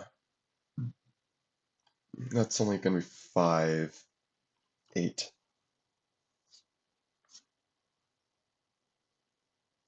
And Wayfair would only be Wayfair would score it. That would be what, 7, 8, 9? But it loses all of the stuff. Losing all the stuff is kind of bad. So maybe we just do that. Oh, I don't know. Pure Vessel can be worth enough by playing all of the siblings in the same place. Yeah, yeah, yeah. Okay. So yes, we can score Skarnex. Okay.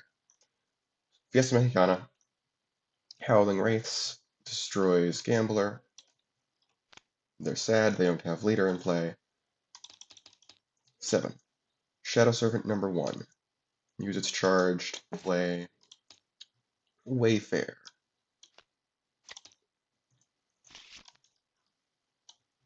Wayfair's got +3.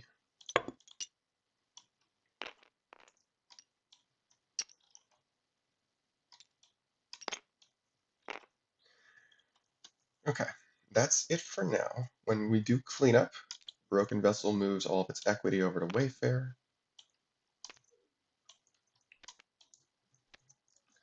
These all go away. Broken Monarch Wings triggers as well, so we get Broken Vessel back. All these go away. We play this. We play all 3 siblings on Skarnex. Score Persig. That's pretty cut and dry. Second Shadow Servant pulls Pure Vessel.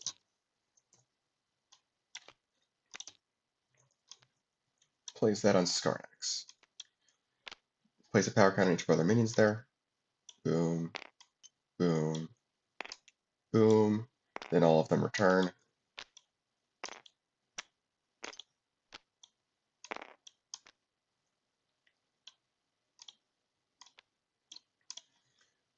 Persig. Oh, no, that doesn't actually work. The timing of the winner's ability doesn't actually work. Okay, so in that case, oh, okay, this would be replaced. Not before we play siblings, though. It's not replaced before we play the siblings.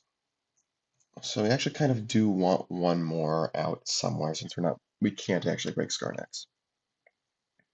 Oh, wait, no. Yes, we can. Yes, we can, because the siblings are out. Yeah, the siblings are out when we play Pure Vessel. Hold on. Backing up. This is it in deck. This has a charge. We've just scored Persig, and we do the winner's ability. Yes, we transfer all of this to one of the siblings. Then we do Shadow Servant, who plays Pure Vessel, and this all plays out the same way. Boom, boom, boom.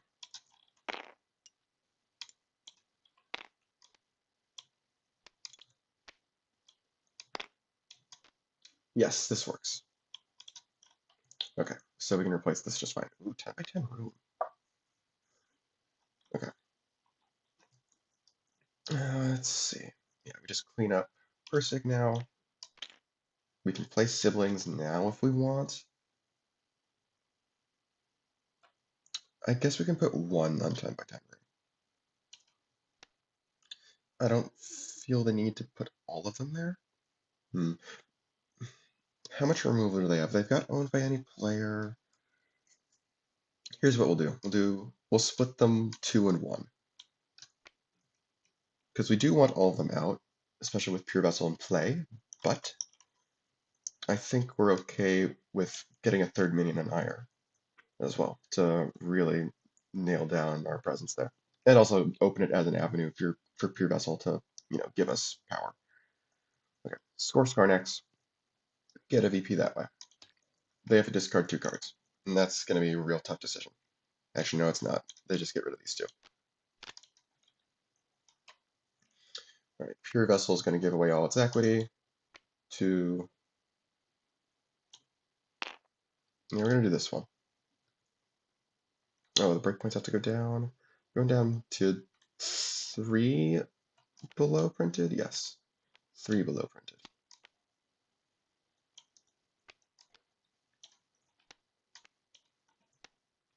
And this goes to hand with Monarch Wings. Oh, and I should mention before we go any further, I have the incorrect version of this base. It should be a 4-3-2, not a 4-2-1. Everything else is correct, though.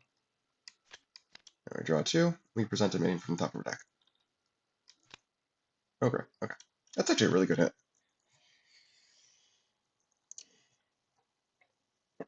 Okay. These guys are not doing well now. That was 6 VP solo in one turn. It's pretty impressive. Okay, I think they're gonna play Elite, but I think they want to do High Roller first, shuffle back Leader. I think there's still enough bases that will score before the game is done. Where's Leader? There's Leader. Yeah, none of the rest of this is particularly appealing. And then we'll play Leader on 10x10 room. We just need... Ooh, actually presenting stuff with faction balance. Can this form pairs with presented cards?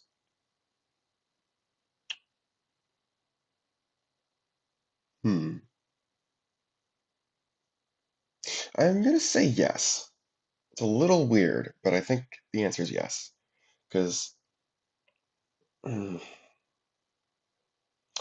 minions gain total power counters equal to the number of pairs of cards from different factions. Obviously, that's implied to be from your hand. You're revealing your whole hand, but presented cards are already revealed. I don't know. I really don't know.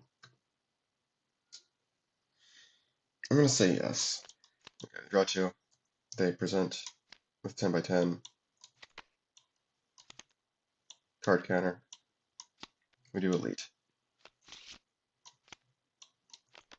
We draw those. Different factions. Okay.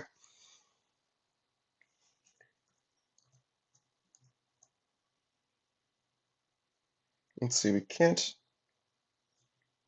Can we break 10x10 with Pure Vessel? It's possible. It's entirely possible, I think. Let's see. Pure Vessel. Now, did we play all the necessary calls? Yes, we played.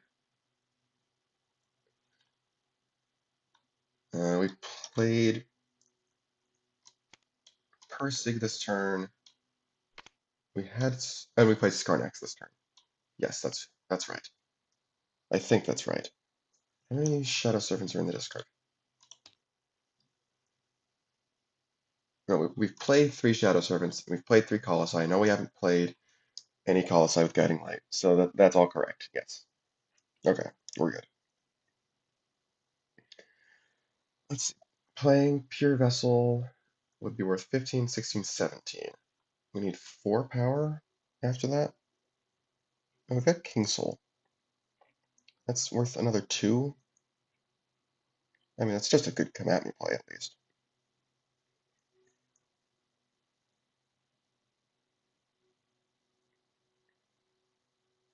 Yeah, I think we can press the advantage here, even if we can't score the base yet.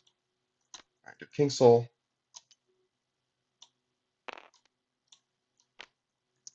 Then we do Pure Vessel. Place a power counter on each of the minions there, because there's a sibling there. Oh, and again, I'm going to consolidate these into a +5.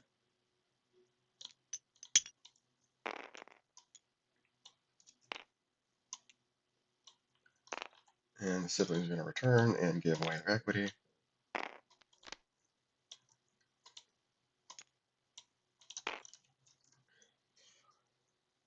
And we can do King Soul again, because it's a new instance of the talent. Oh, wait a minute, the breakpoints should be down. Should be down by 3. I never did that. So they can break it. Oh, they just win this turn then? Nice. Yeah, they just win this turn. Because score up 10 by 10, Howling Wraith destroys Elite. They didn't even need the destruction from Howling Wraiths to win. It's just icing on the cake. They get their 4 VP. Well, they'd have 10 right now, yeah. So the score would, instead of being 18 to 5, it would be 18 to 5 plus 2 is 7 plus 3 is 10 plus 2 is 12. And that's still, bad, but okay. Goes to the discard pile, returns with Monarch Wings. This all goes away. Okay. Score Ire. Again, Howling Wraiths. Goodbye, High Roller. Actually, no, this does go first, but it can only shuffle in these.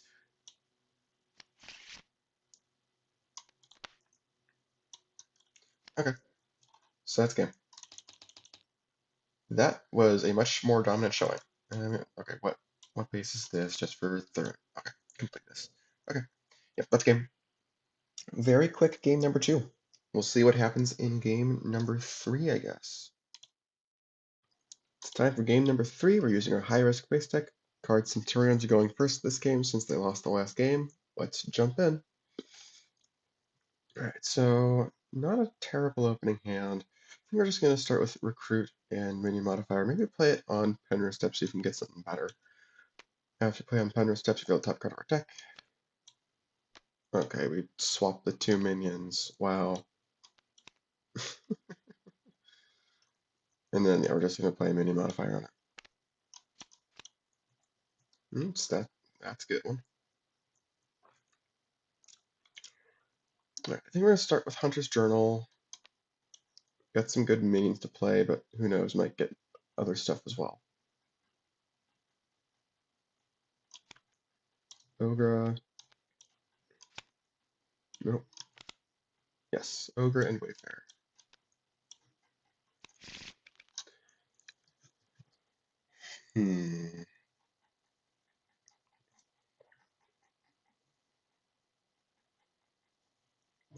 I don't think we want Penrose Steps to potentially swap our Shadow Servants out.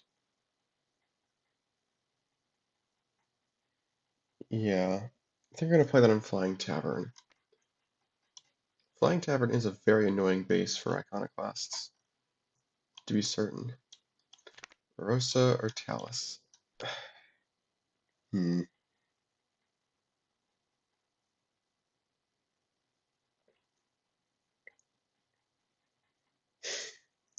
don't like that. We're going to do Talus. We can just break that next turn with Wayfarer.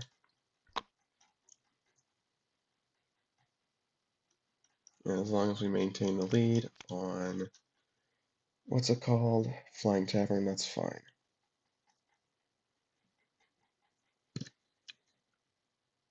I think we're going to do Stack Deck just to grab both leaders.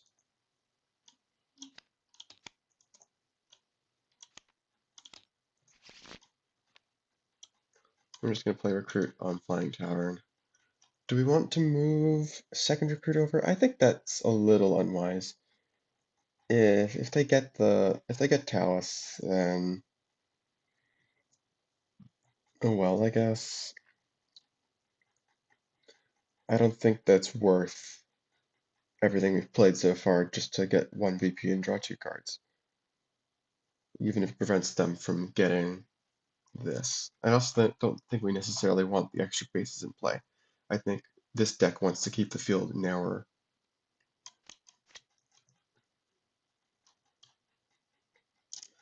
Okay, yeah, we're just gonna do this. We got +4, which is enough. Then we've got our action play. I don't think we're gonna do anything with it.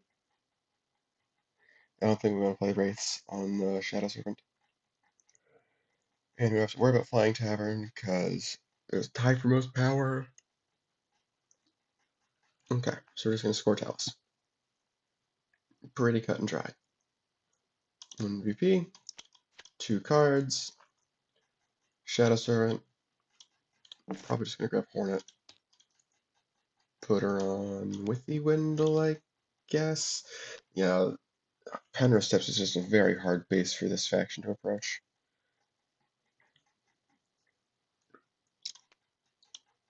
Okay. Wayfair go. Oh, you have Grip Strength, right? Hmm. Do we want to use Grip Strength to get somebody onto Penrose Steps? Wayfair will be a 4. These will be down by 1. Not the worst thing ever. Yeah, I think that's not the worst thing ever, especially with an Ogre in here, which would mean that we can break another Colossus pretty easily. Well, assuming that Ogre doesn't get swapped, but you know what I mean. Yeah, I think it's okay. The argument against this is that we can use this better later, but I think that pretty often this deck is going to. Actually, no, another argument. Actually, another argument against this is that this doesn't let us get siblings out. I think I like that better. I think we keep grip strength so that we can play siblings. And we can put one of the siblings on Penrose Steps. I think that would be fine.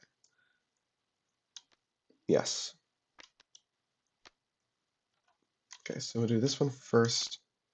Okay, so that goes to the bottom. This one's going to go here. All right. These are good actions. All right.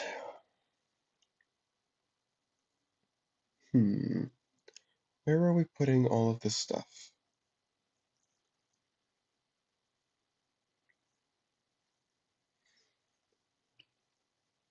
I have to be a little careful with Withy Windle and with Penrose. Yeah, this whole board is getting a little bit crowded. Hmm.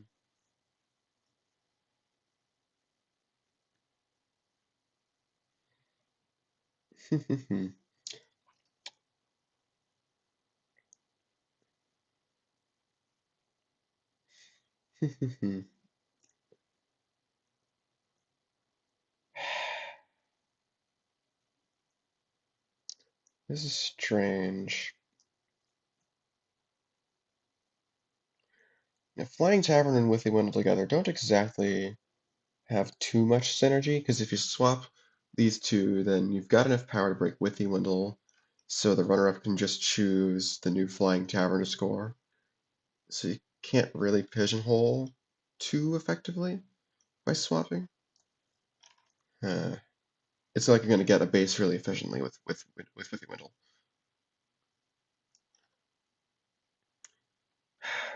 Hmm. Can we just break Withy Windle anyway? We don't want to do that because they're going to choose Penrose Steps. Hmm. Unless we use Owned by Any Player to steal Hornet.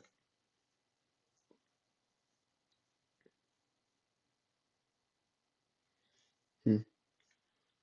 I don't necessarily want to throw either of the leaders onto Penrose in case they get swapped in and delayed for a turn. That just seems like not good.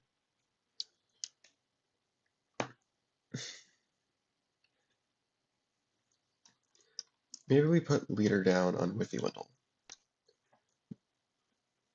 We've got good options, sort of, to score with Withy Windle. If we do get runner-up, and I think leader makes it a more credible threat. Yeah. Alright, are we gonna do an action? No. Well, we could do Owned by Any Player. Sure, we'll put Owned by Any Player down.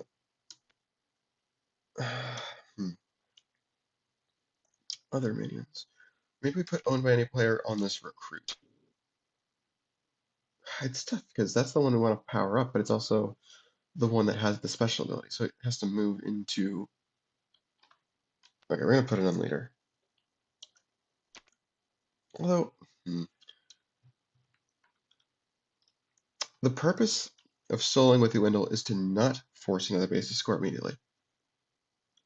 But that may not be good. You may want that. Yeah, I'm gonna put it on this one. Okay.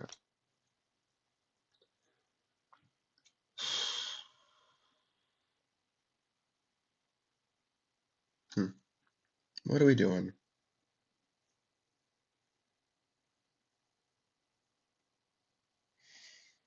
Are we playing Hunter's Journal?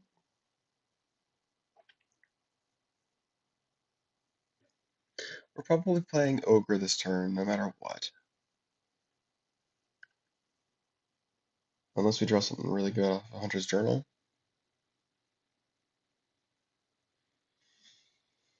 We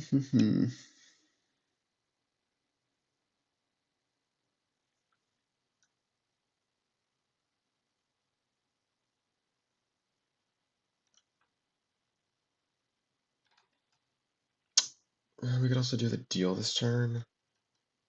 I don't know. It's tough. I think we want to find more Shadow Servants. So let's do Hunter's Journal. No, no. Okay. 3. Okay. Draw 3. That's good.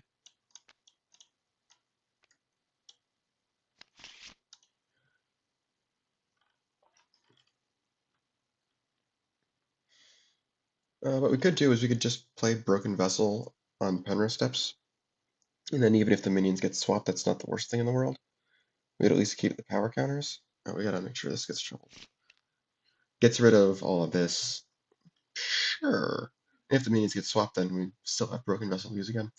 And we can decide whether to do Sibling after we do Penrith Steps. In fact, we have to. Alright, so let's do that. Broken Vessel, destroy Recruit, place 2 power counters on Broken Vessel. Then we do Penrith Steps. Okay, those don't get swapped.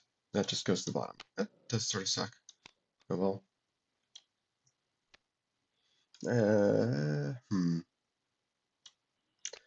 Maybe we don't. Because we're coming up on our hand limit. 1, 2, 3, 4, 5, 6, 7, 8, 9. Yeah, we're gonna have to discard something.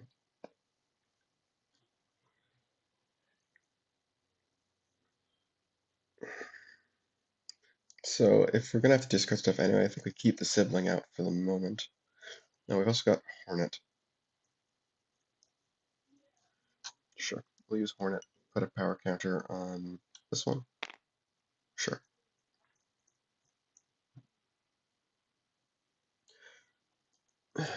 Yes, I think that we're good here. Although we could put it on this one to have the most power on Flying Tavern. Unless they do something about it. Kind of like that too. Yeah, I think I might like that better, in fact.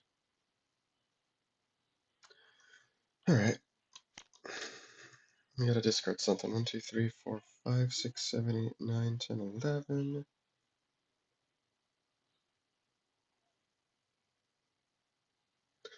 I'm kind of inclined to get rid of Broken Idol.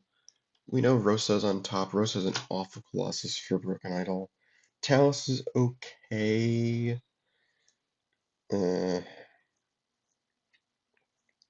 Overall, I'm just not seeing very many good options for that. I mean, not that we have ways to play more Colossi right now anyway, but hmm.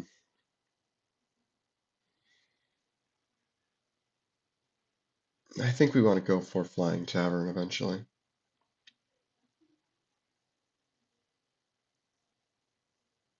And we were just using Broken Vessel to stall a little bit. Yeah. What do we get rid of? I don't necessarily want to get rid of an Ogre. Yeah, I'm just getting rid of Broken Idol. We've got a bunch of actions we want to play anyway. Alright.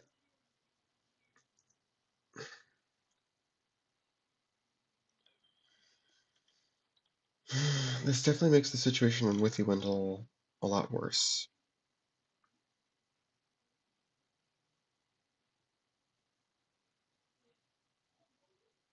Hmm.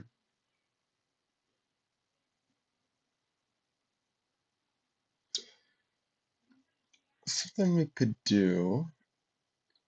Do we want to go for Penrose Steps this turn? This is a very awkward base spread.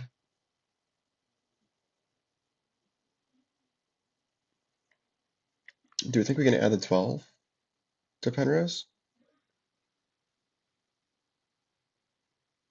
I know we can do 8, 9. If we still had that recruit there, it'd be easy.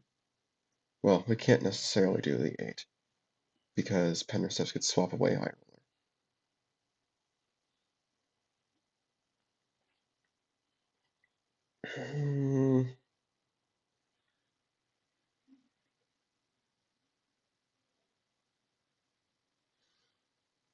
I don't know.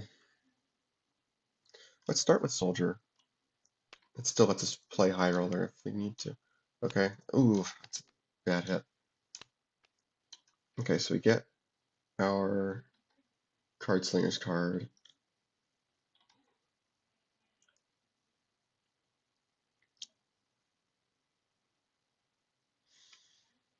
Hmm.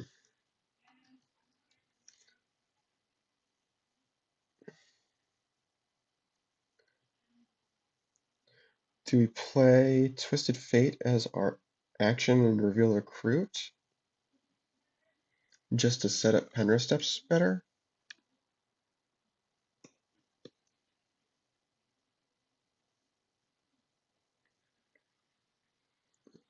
What would that do? It wouldn't actually do anything, would it?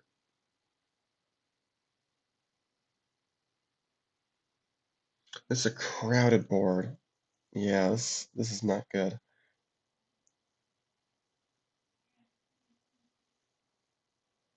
Yeah, I'm kind of inclined to just do Twisted Fate for now as our normal action. Reveal recruit.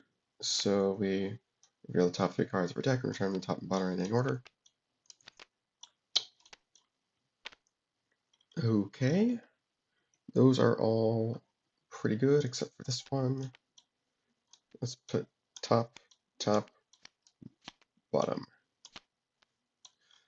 We've still got another Card Slingers card. I don't want to put it on Flying Tavern necessarily, because then they can just break Flying Tavern.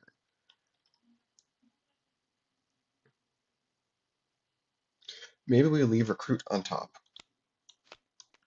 and swap High Roller into it. Yeah, I'm actually kind of okay with that.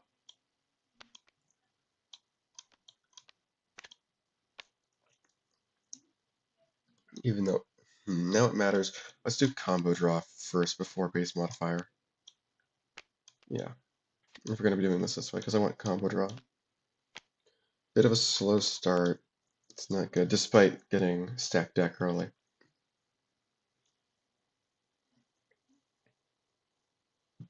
Hmm.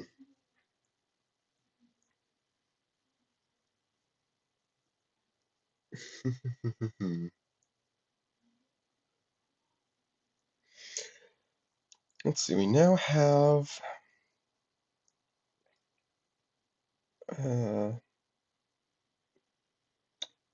what was I thinking here? I don't know what I was thinking. We now have Pure Vessel. We can attack Penrose Steps, I think, pretty well. I mean, worst case scenario, play Pure Vessel, we go to 12 power there. If we hit the last sibling, it seems unlikely. Another bad thing to have happen would be a hit Long Lost Maiden.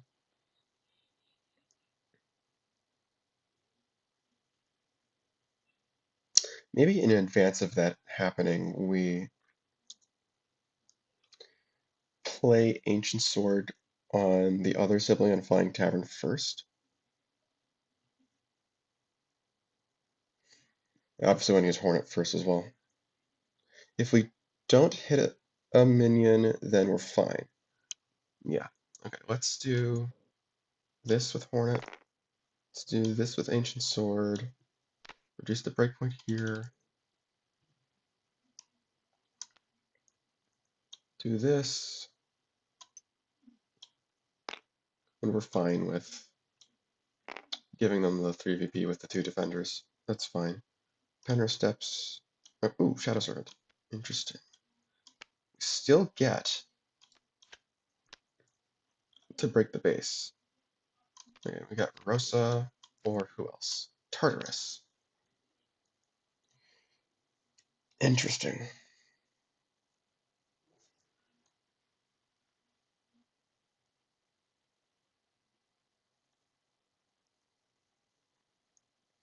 This does mean we're losing the 2 power counters from that sibling. Oh well. Which of these do we play?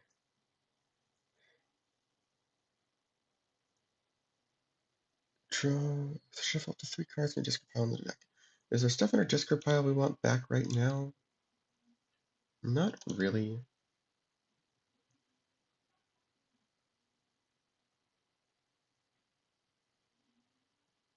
Yeah, this is gonna get an energy.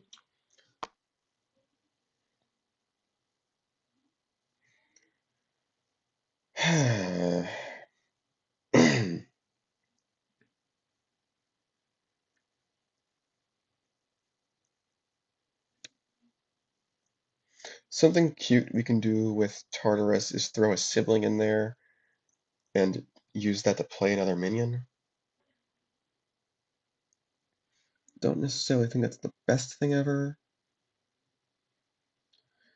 We don't necessarily want to score Tartarus right now because we've got Pure Vessel on top of our deck. Kind of want to keep that there, I would think.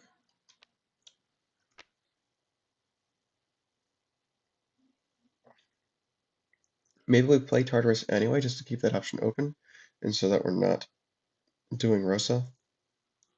Rosa sucks. Rosa's awful, and it makes me wish that they had ways to bottom deck Colossi.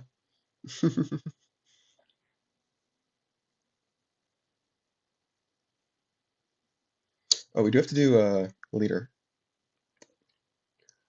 Yes, that has to happen before any of the other shenanigans. But we have to decide which Colossus to play.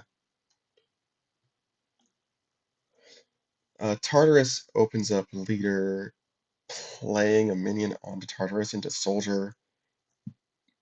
We don't know what they have in hand. We know they have High Roller in hand. We don't know what else they have. No, they've only got 4 cards in hand though, so the chance that they've got like stuff that can like really go wild is pretty low. Maybe we just save Tartarus until we have a better discard pile. We play Rosa now. Just get it out of the way.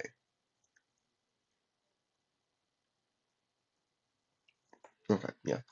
That was minion and action and all of our talents. Let's do leader now. Base modifier or card check. Well, we're gonna play base modifier, obviously. Oh, and obviously, Flying Tavern can't do anything, and we're gonna say Flying Tavern can go first.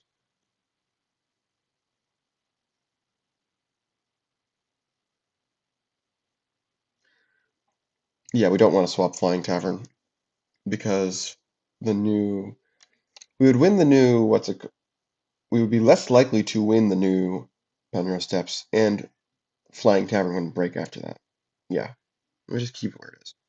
Yeah. So we're going to play base modifier. We're going to play it probably on Flying Tavern. Then card trip can be played for free. Oh, with that in mind. Oh, and they should have returned the sibling to their hand as well. Sorry. Yeah, they're not leaving that out.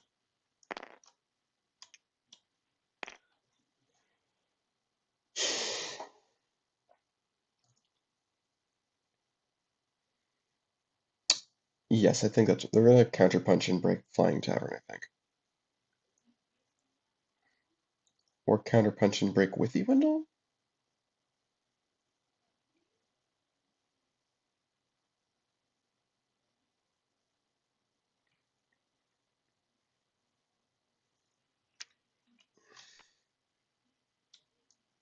I think this. We do this. Sure.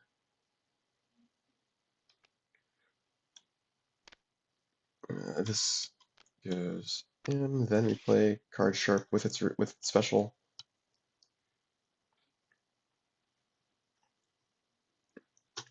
Draw a card. Yeah, no. And base. What's the syntax on this?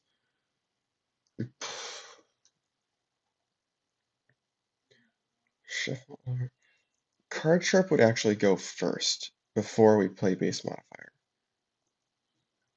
Yeah, because the cards are unrevealed before we play base modifier. That's actually kind of funny. Maybe we do this on Flying Tavern then. Get rid of that ancient sword before they can recover it or whatever.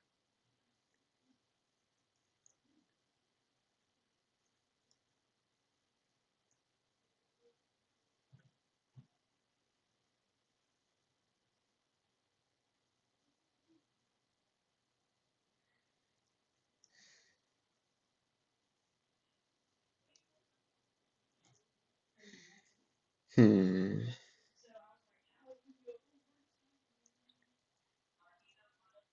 Where would they want to do this? Yeah, I think they'll do this here.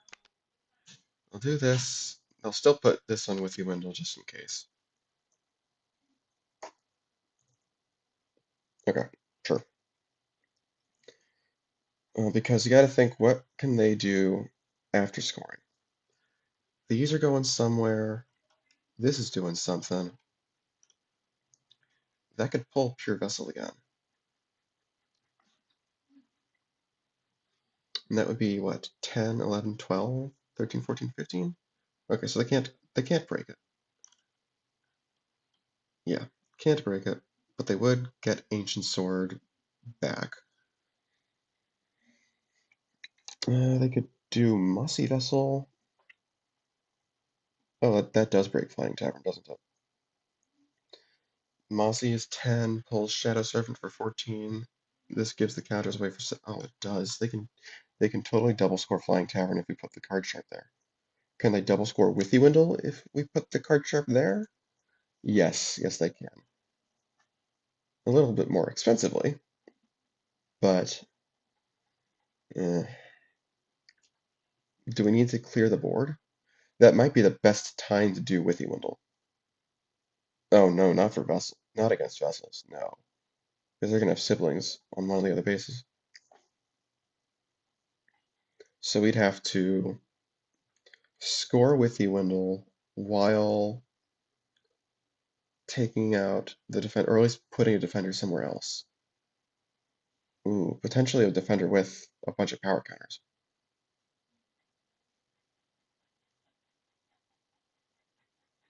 Hmm.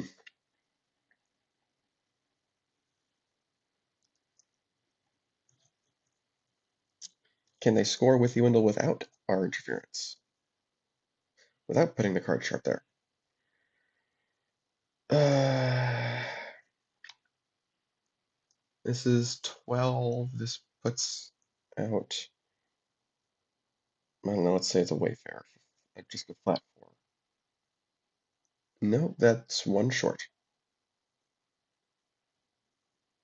Well, they can pull Shadow Servant, I guess.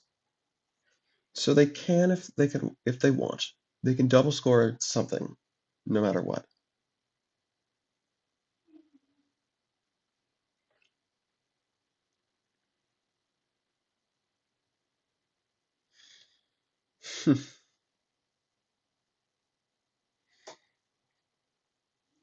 So it's just, what do we want to help them break, I guess.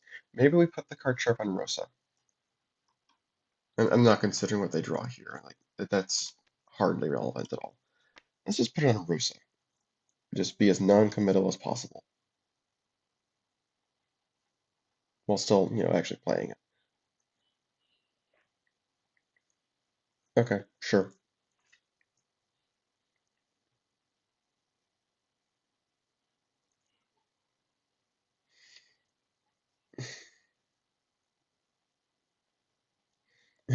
Withy Window is also interesting with Colossi.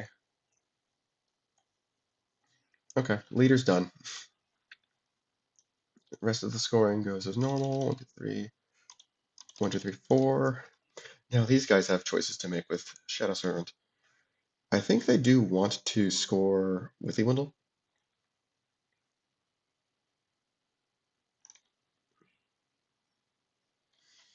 But how are they doing that?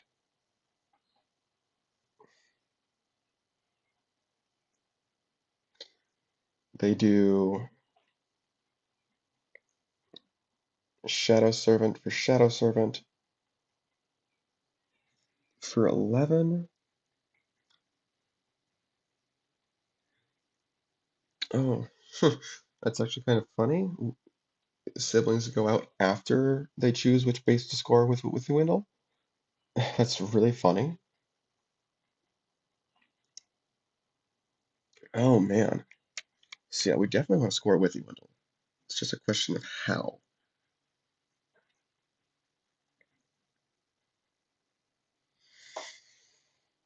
Hmm. Can we score Flying Tavern instead? Full Shadow Servant with Shadow Servant?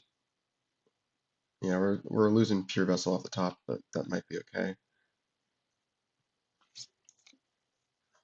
Keeps all of our equity around.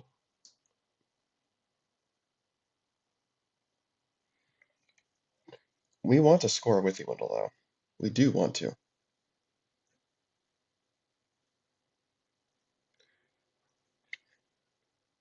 We could do Mossy on Flying Tavern move Mossy over to Withy Windle and just steal all this.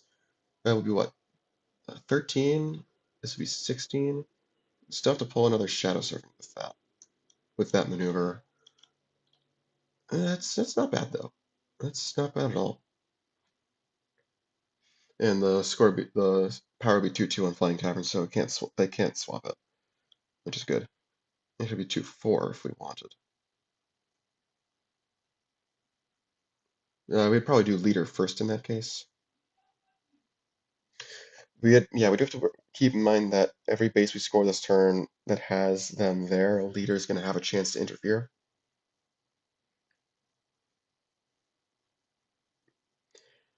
So yeah, I think we want to score Withy Windle next. Okay, Shadow Servant pulls Shadow Servant.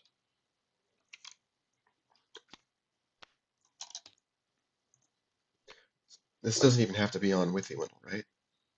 Is it better to have it on Withy Windle? Is it more efficient? 11, 14, 15 versus 12, 16.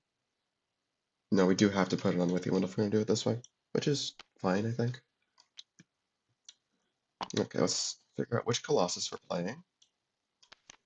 Tartarus or Finch? Yeah, this is definitely shuffled compared to last game. That's just kind of funny. I think Tartarus is just a little dangerous to be dangling with leader in play. Let's play Finch.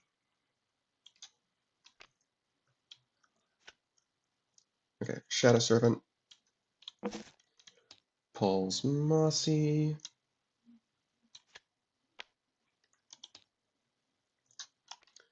Plays that there. Mossy himself moves over, steals all this, takes the sibling back.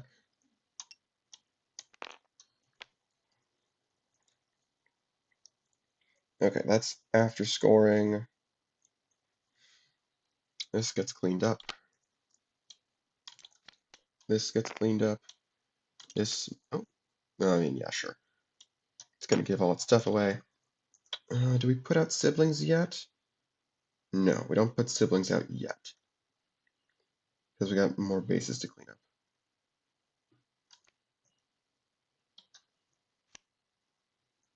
Alright, what's this? Benchy McBenchface. Interesting.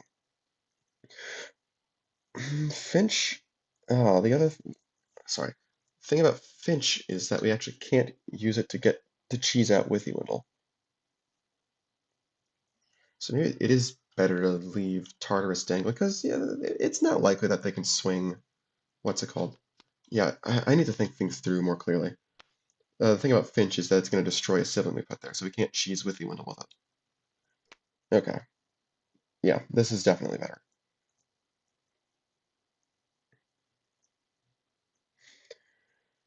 Okay, Withy Windle scores now. Yeah, Withy Windle scores now. We do leader. Ooh, soldier or card counter. If we do soldier, what are we playing? And where? We actually don't care about using Tartarus because we only have 2 minions to play anyway. We want to have something to play in our next turn. Uh, they would have done Flying Tavern first before choosing to let leader resolve, so that's not a thing. We can play soldier on Withy Windle to save base modifier, and then we're gonna have to choose a base to score next, which we can choose that to be one of the Colossi, I guess. Just keep things simple. Don't let them run away with too much VP. Because the score's about to go to 3-8. I think we'd rather have it be 3-9 than what is that, 6-11? Yeah, this is obviously a bad situation. Yeah, I think we keep base modifier around. Oh, actually, we can win Flying Tavern like this. Yeah, we can win Flying Tavern like this.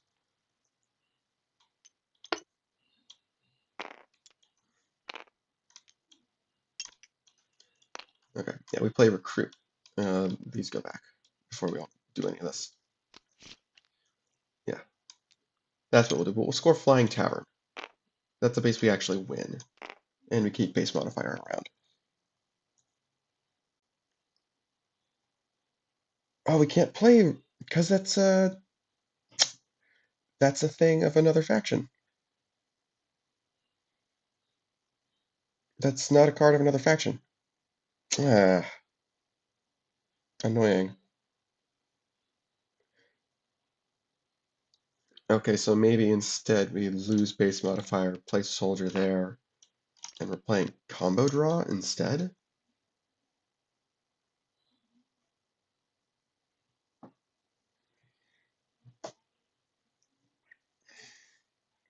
Hmm. We could play soldier on Tartarus, hope, and the card we play is combo draw that happens before we do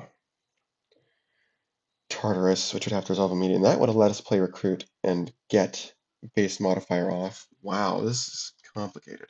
Okay, we do soldier here first. Yeah, let's play combo draw. Reveal 5 cards.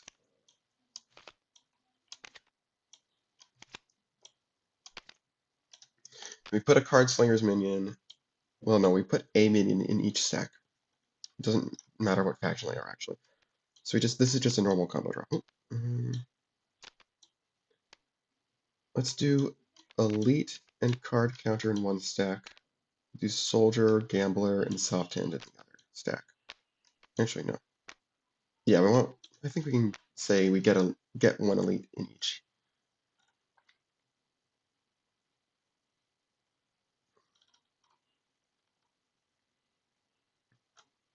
Yeah, we want Soldier in a stack with a Card Slinger's minion for sure. There's actually. I'd rather lose a card counter like this than a Gambler like this. Let's do this. Okay.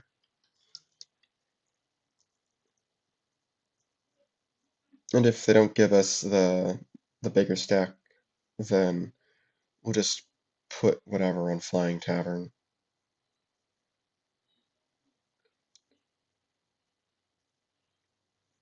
The score is going to be 6-10. That's a lot more manageable. Yeah. Okay.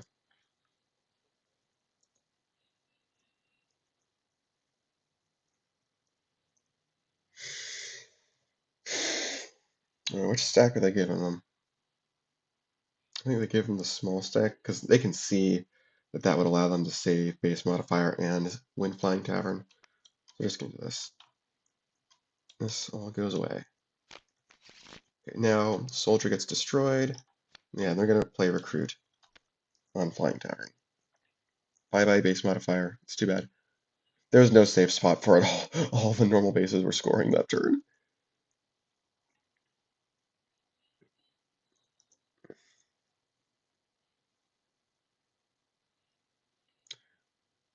Yeah. And funny enough, these guys actually can win Flying Tavern if they want, but that gives up their snowball.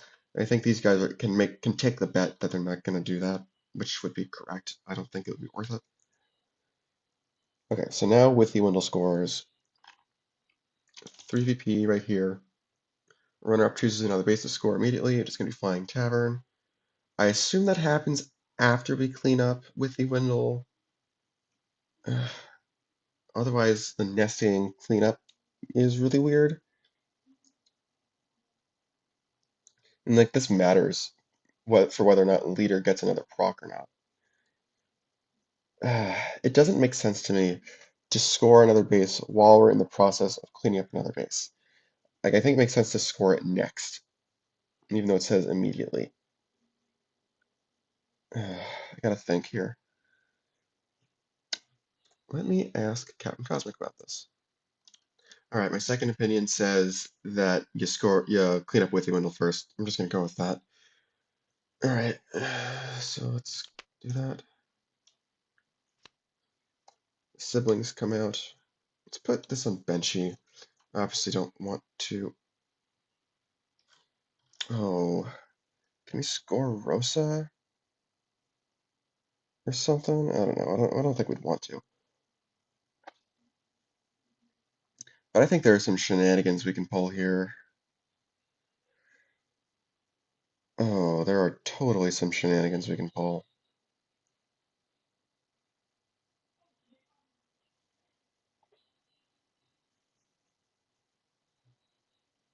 Hmm. We can score charters right now. Oh, this is... Well, Flying Tavern's going to score before any of that happens. We know that. But the cleanup happens right now for Withy Wendell. Oh, gosh. This is so funny. This is something else. Well, we know we're doing this. We don't need this to score Tartarus, even if we wanted to do it. Even if we do end up pursuing that. The line I'm seeing is we use Grip Strength to move Hornet up to Tartarus. We throw a sibling into Tartarus, and we replace it with an Ogre, and that's 7 power. Oh man, this deck is crazy. This deck is so crazy. I'm gonna do that. I'm just gonna do it. Sibling gets thrown into Tartarus. As we clean up, it gets destroyed and replace it with Ogre. Wow. Right, Flying Tavern has to score next. Most pet. That's before another base scores. Leader's gone, so no shenaniganry there. They don't got anything. Alright, so that's 3 here, 2 here. Yes, no more cleanup shenanigans unless they want to throw Sibling onto Marketplace. I think they will do that. Unless they want to throw it onto Benchy? Nah, I think that's okay.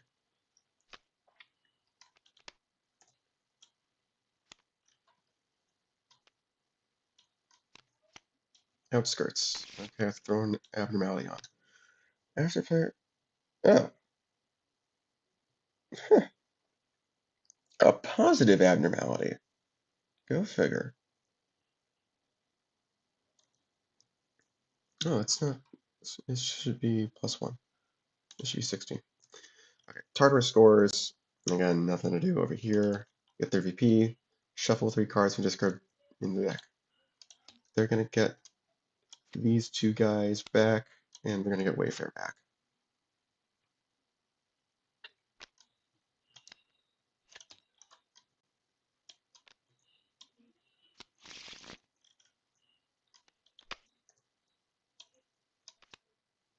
And the breakpoints go down again.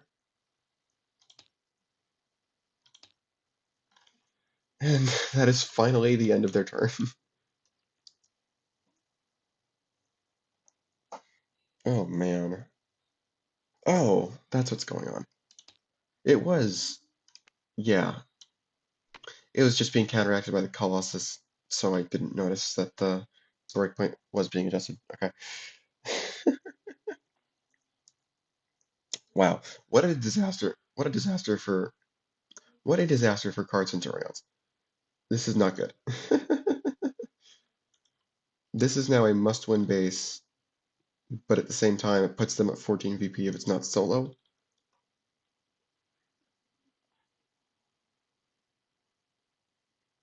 I think what they do for now is, yeah, for now they just do soft hand. Whatever's on the left is what gets revealed. Gambler, they're not going to play Gambler, I don't think. They're just going to draw two. They need cards. Yeah. They're going to play Elite on Marketplace. They need cards fast. Same faction, so top or bottom deck them. Put Soldier here, mini modifier. Also there? We need cards. We need Centurion cards, yeah.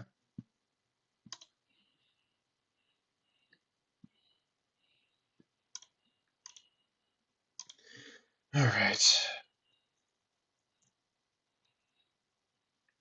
Can they win this turn? No, they definitely can't win this turn.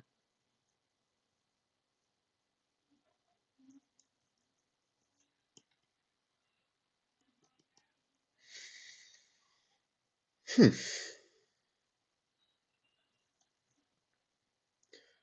They can do Ogre and Perfect Shot on Outskirts and just kind of leave things there.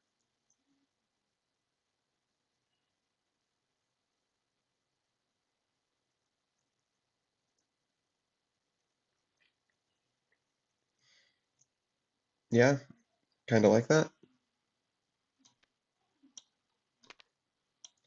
This gives us maximum flexibility for next turn.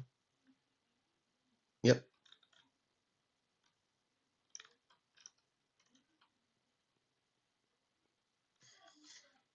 Oh, it's played or removed. Yeah. So this gets a power catcher.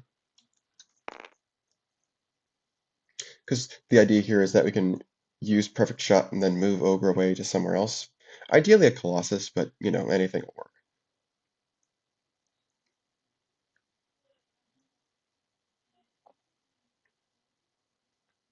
Yeah.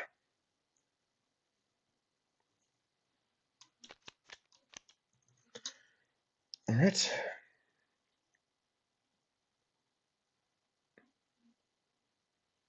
Can I score Outskirts this turn? That would be nice. It's enhanced by, what's it called? Outskirts. What can we do with faction? Only one? Eeh. Yikes.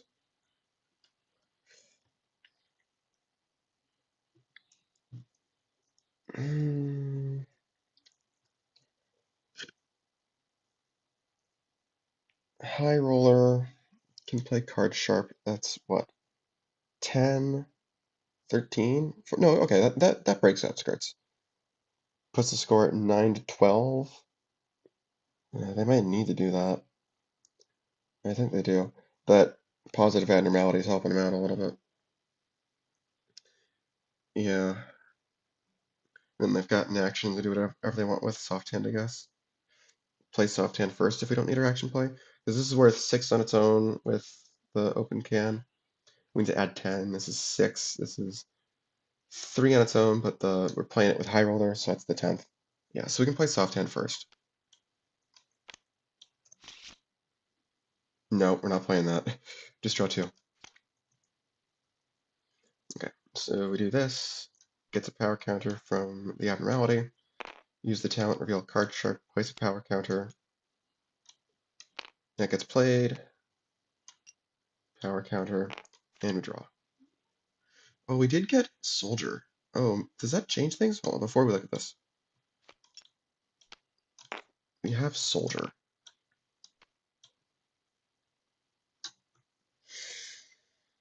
Does soldier make this better?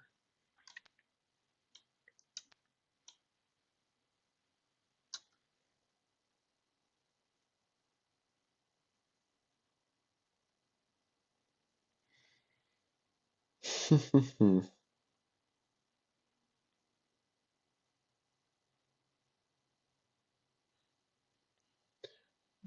don't think so.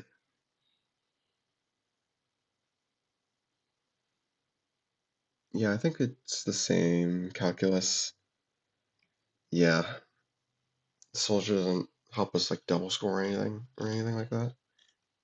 We don't want them to have minions out, although we do have that spare act. No, we don't have that spare action play anymore. We use it for soft hand, but that's fine. We did need cards. We got to keep Rosa in mind. Restricts their minion. Actually, no, it doesn't. It's only if they don't play a minion there. Okay, yeah. Reveal this. Yeah, it sucks to be using High Roller like that, but I don't know if we've got much choice. We just need to play fast and hope for the best at this point. Yeah, okay. Let's see. This is 3 and 1. Pretty cut and dry.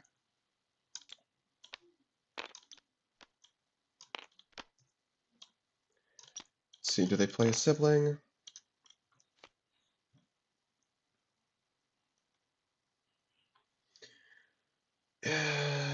Can they score Marketplace? I don't think so, right? They don't care about scoring Benchy necessarily. They could. Wouldn't be much harm in it.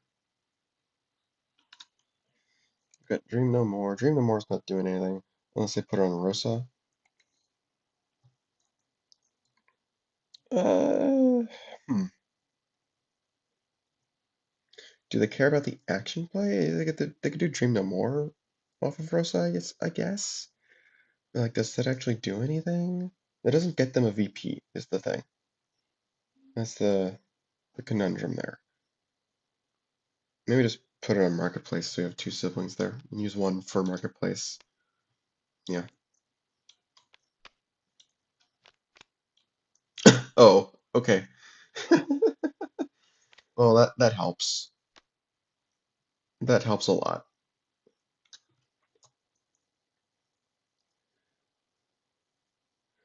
Okay.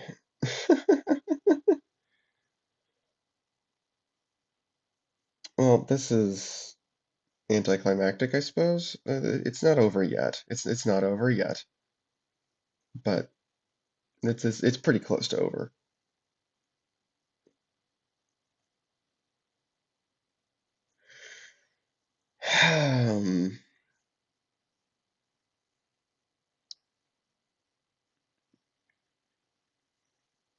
As long as we just keep presence on the temple, we're fine. We can't score Finch this turn. I don't think, at least. This can do, bring it down to 6. This can do 4. Yeah, no, we can't quite. I have to draw the 2 for them.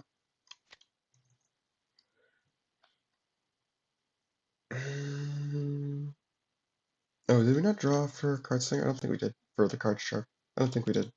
Sorry. Okay, yeah, that doesn't matter. They would have seen it at the end of turn. They've got a faction balance hand queued up.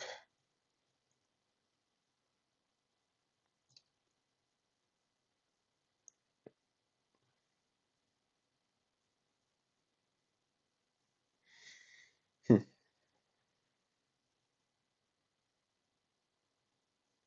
What do they do this turn? I think what they do is they do Hornet and they do Howling Wraiths on Hornet. because they need to win the temple. If if these guys get away with scoring Finch and Temple and they win both, that would put the score at what, 13 to 13? Yeah, that's obviously a much less tight game. It's a much less not tight game. It's much less closed up. So I think they need to play it slow since they can't win this turn, as far as I can tell at least. Like, yeah, they can't do any shenaniganry with Rosa or Dream No More on Benchy. Yeah, as far as I can tell at least. Yeah, they can't draw cards at this point. So yeah, they're just gonna do Hornet, and they're gonna do Howling Raids. Do Hornet's talent, put a power counter on this, I guess. It'll be helpful if we draw the last Ogre.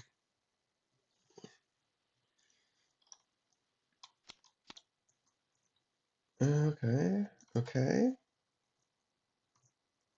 And we gotta remember the temple was linked to Finch, not Rosa. Okay.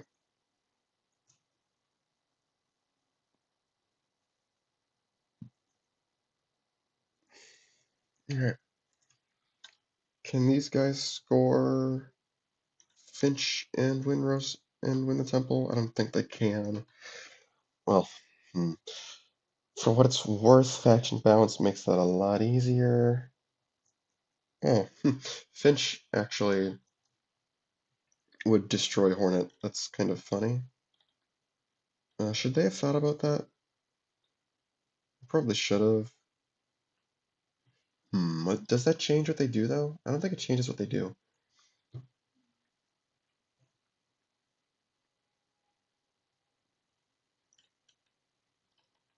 Yeah, it doesn't. Oh, they need to do Elite at the end of the last turn as well. I completely forgot about that. I don't like draw them, of course. Okay, so this is what they have. Okay, it's fine. Nothing was actually changed. Card Slingers might be about to bring this back. We just need to score Finch while putting another minion in Temple to receive power from Finch.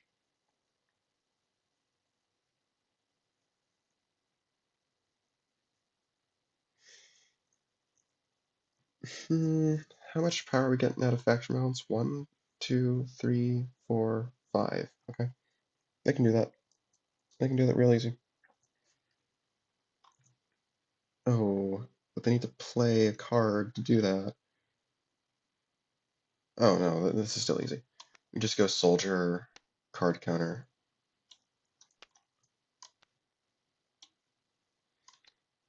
Faction balance, 1, 2, 3, 4. Card counter power kicks in from its own ability. 1, 2, 3, 4. 1, 2 power from itself. 1, 2, 3. And we got a spare power counter put wherever we want. Gonna put that on Elite. And we've got another action.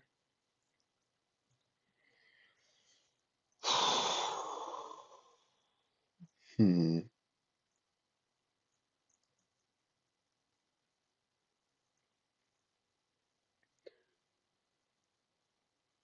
Yeah, no, we had to do this before. We have to do this extra action after we do faction balance, unfortunately. Maybe do minion modifier on Elite? Sure.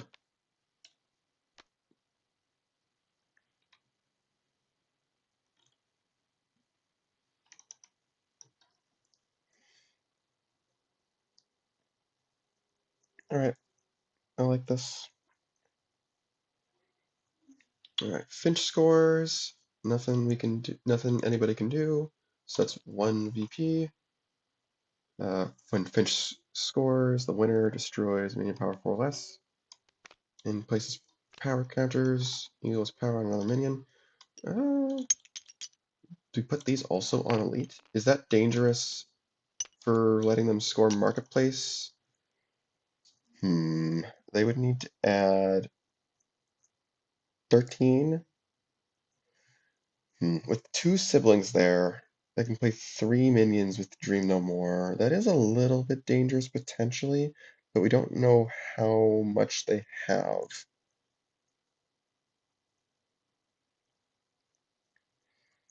Let's say worst case scenario. It's the knight, it's long lost maiden. Yeah, that would win. Yeah. I think there's really good upside to that though. Is it worth the risk? What do we do next turn?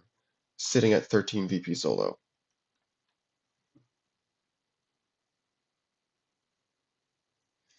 And this is all deterministic, by the way. Yeah, that sibling's too big to kill. Not that we want to kill it anyway.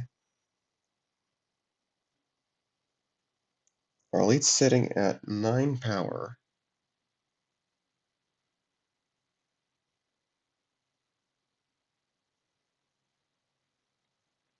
Maybe we move it to Benchy.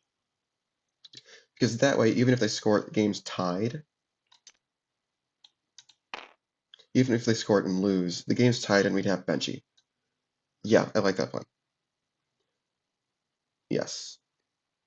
This looks bad because it looks like they can just score Benchy really easily. But we're about to score Temple solo. Score's gonna be 13-12, so even if they get second place, that's gonna tie game at 15. Yeah, that ties the game at 15, and we have Benchy in our back pocket. And that's better than going for Marketplace solo. And obviously they can't score Benchy solo. They don't want to do that. They can't score Benchy solo, they can't score it with us. Yes, this is good. Alright. Now and then next turn we can just move somewhere.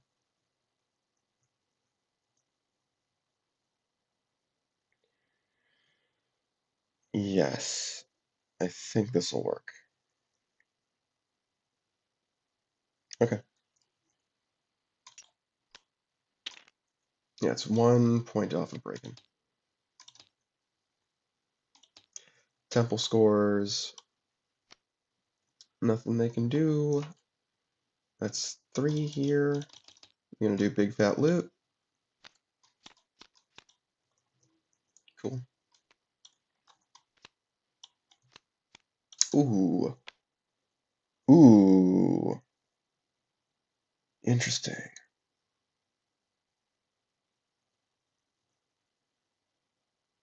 Huh. Okay. Kind of changes things potentially. We'll see. These guys draw 2 for turn. 1, 2, 3, 4, 5, 6, 7, 8, 9, 10, 11. Got to discard 1. Showdown.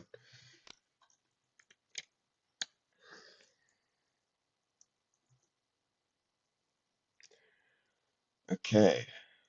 Can they do the 22? Surely not, right? Ground Zero might have been the best base for them to see, though.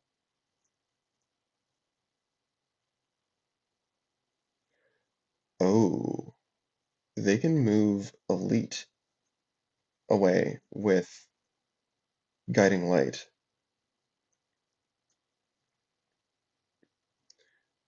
It's not Rosa, though. We know it's not Rosa. In fact, I don't think we do know it. We don't know what it is. Oh. Oh. That doesn't actually help, right? No, it doesn't. Yeah, it doesn't actually help.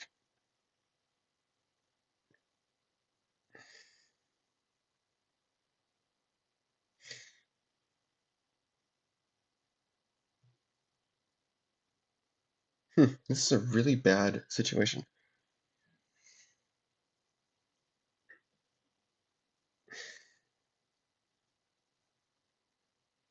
Yeah, because we don't have Long Lost Maiden, much as they wish they did. Uh,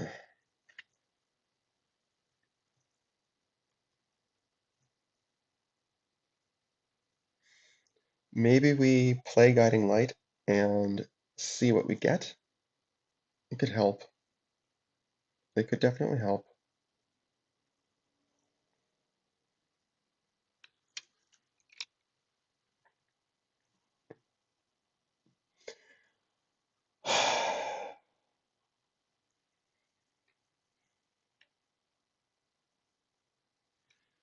Do we do Ancient Sword to see what we're gonna get? Because I don't think we're breaking anything this turn, right? Even if we do Dream No More on Marketplace, that can play the Knight, a Shadow Servant that the Knight grabs in Broken Vessel. It's 5, 7, 10, 12, 14 out of 22. Out of 20, I guess. Yeah, it doesn't actually work.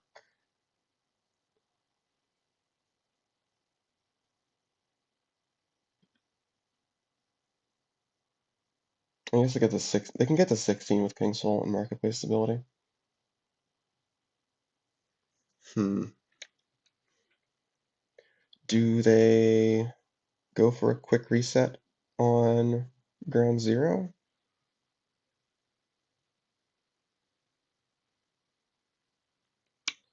Seems a little bit wasteful unless we...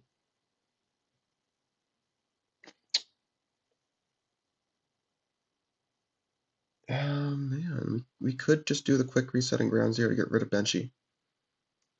Get rid of Benchy entirely. This requires us to play Dream No More, though? For just the one? Hmm. The idea here being that... Oh, wait, no, the breakpoint's 7. The breakpoint's 4. Yeah, it's down to 4. We can bring it down to 2.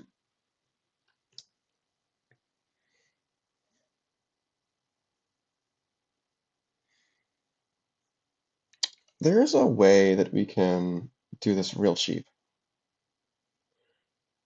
Oh, oh, oh. Maybe we are using ground zero as a launching pad. Hold up. Well, this is really weird. Because we can use we can ground zero and destroy Rosa if we really want to, and that's fine. Oh, oh my. Oh, this is really interesting. Oh, whoa.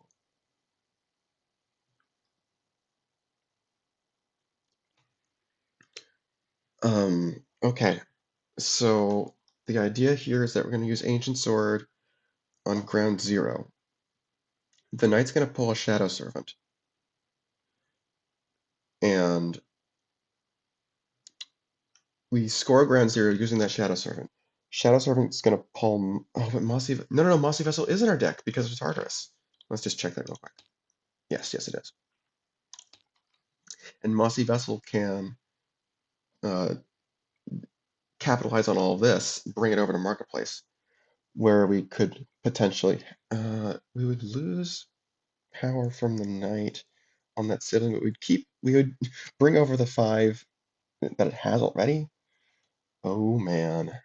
Okay, they might win this turn. They might actually win this turn. This is insane. Uh, play Dream No More. So we get a minion here, 2 minions here. I don't think we care about... Oh, we could potentially care about that. We'll see.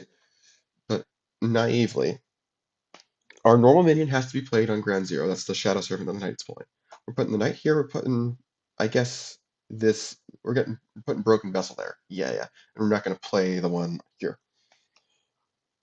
This is 5, 10, 5, 8, 10, 12 returns with the Knight. We can use Marketplace to play King Soul and get an extra 2. That's 14. Shadow Servant pulls Mossy Vessel for 15, 20? Oh, it's too short? No. Ain't no way. No, it's not too short. I know we're doing this. No, it's one short. It's one short. Oh, no, it's a little bit more. It's a little bit more than that. Okay. It's a little bit more than that.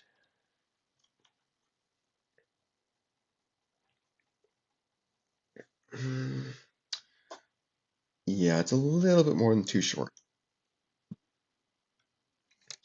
because yeah, if we marketplace the sibling, we can't return it with the knight.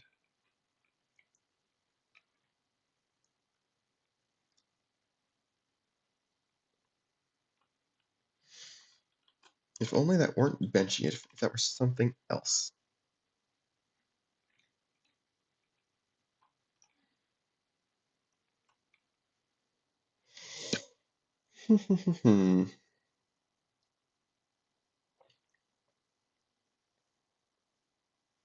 It's so close. Like actually, this is really close.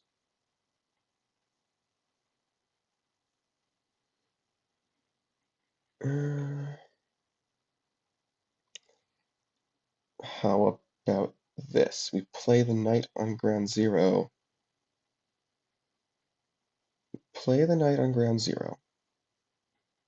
Then Shadow Servant and Broken Vessel go to Marketplace. That's 2, 5, 7, 9. We can Ancient Sword for 11 out of 22.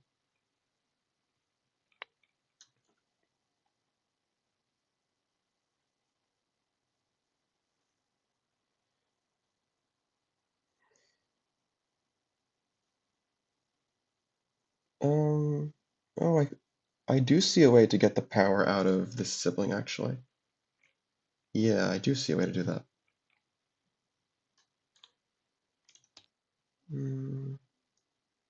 Yeah. Some of this also depends on which Colossus we pull. Okay. Let's go back to the other route that we were thinking. We play the knight on Marketplace. We return both siblings. That's 5, 7, 9. We play this one here. That's 3, 4, 5, 6, 7, 8, 9, 10. So it's 19. Oh, that pretty simply does it, doesn't it? Oh, yeah, that's so much simpler. Oh my. Okay, I've been doing this all wrong. Okay, dream no more. We do the knight. Search your deck or discard pile for many power 2 left and draw it. It's going to be Shadow Servant. These return to hand. The knight places 2 power counters for each of them on itself.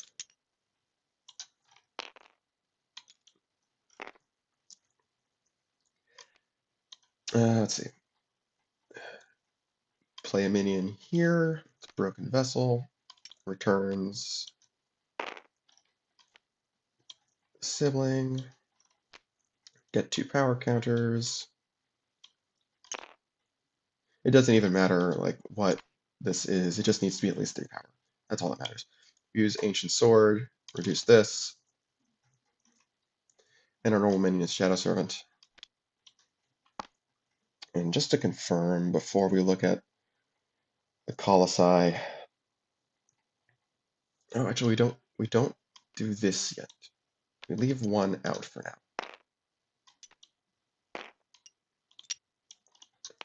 But we can return the other one, that's fine. Yeah, we return only one sibling so that this can pull Mossy Vessel. That's 10, 12, moves over 10. Yeah, okay, that's enough. Okay, so it doesn't matter what the Colossi are. Elegy, Lucinia. And we'll just do Elegy. Keeps things nice and tidy. Okay, I think that's it. Ground zero scores, because the breakpoint is 2. It's -3 from the 3 Colossi, -2 from Ancient Sword. So that 2 power is enough to break it. They get 0 VP, and they have to destroy another base. They'll destroy Rosa. Oh, that actually puts the breakpoint down again, funny enough. And it gets replaced with the top card of the base deck. I didn't even think about that, but that's really funny. After scoring, Shadow Servant uses its charge to pull Mossy Vessel. There's a sibling, so we can move the broken vessel. And then this returns because we played a minion there. And then it gives it 2 power counters. Wow. Okay. Clean this up.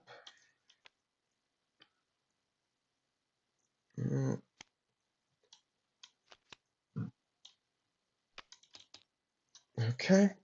All right. For completeness, we'll do this.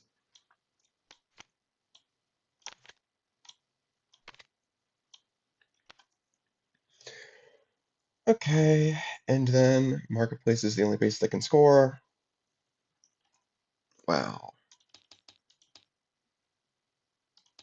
That's right. Yeah, scores 13 to 12, so they should be up by 4 now, yes. Wow, what an end to the set. The more I play this deck, the crazier it gets. Like actually, I swear I've discovered more tech for this deck every set. Like, they've lost their first round too, which means they've gotten played the most out of any of the decks in the field. Crazy. Anyway, this means that Card Slingers and Centurions are eliminated, and Iconoclasts and Vessels are moving on to losers finals where they will face the Dark Weirdos. I am excited to see how these last 2 matches really shape up. Thank you all for watching, and I'll see you next time.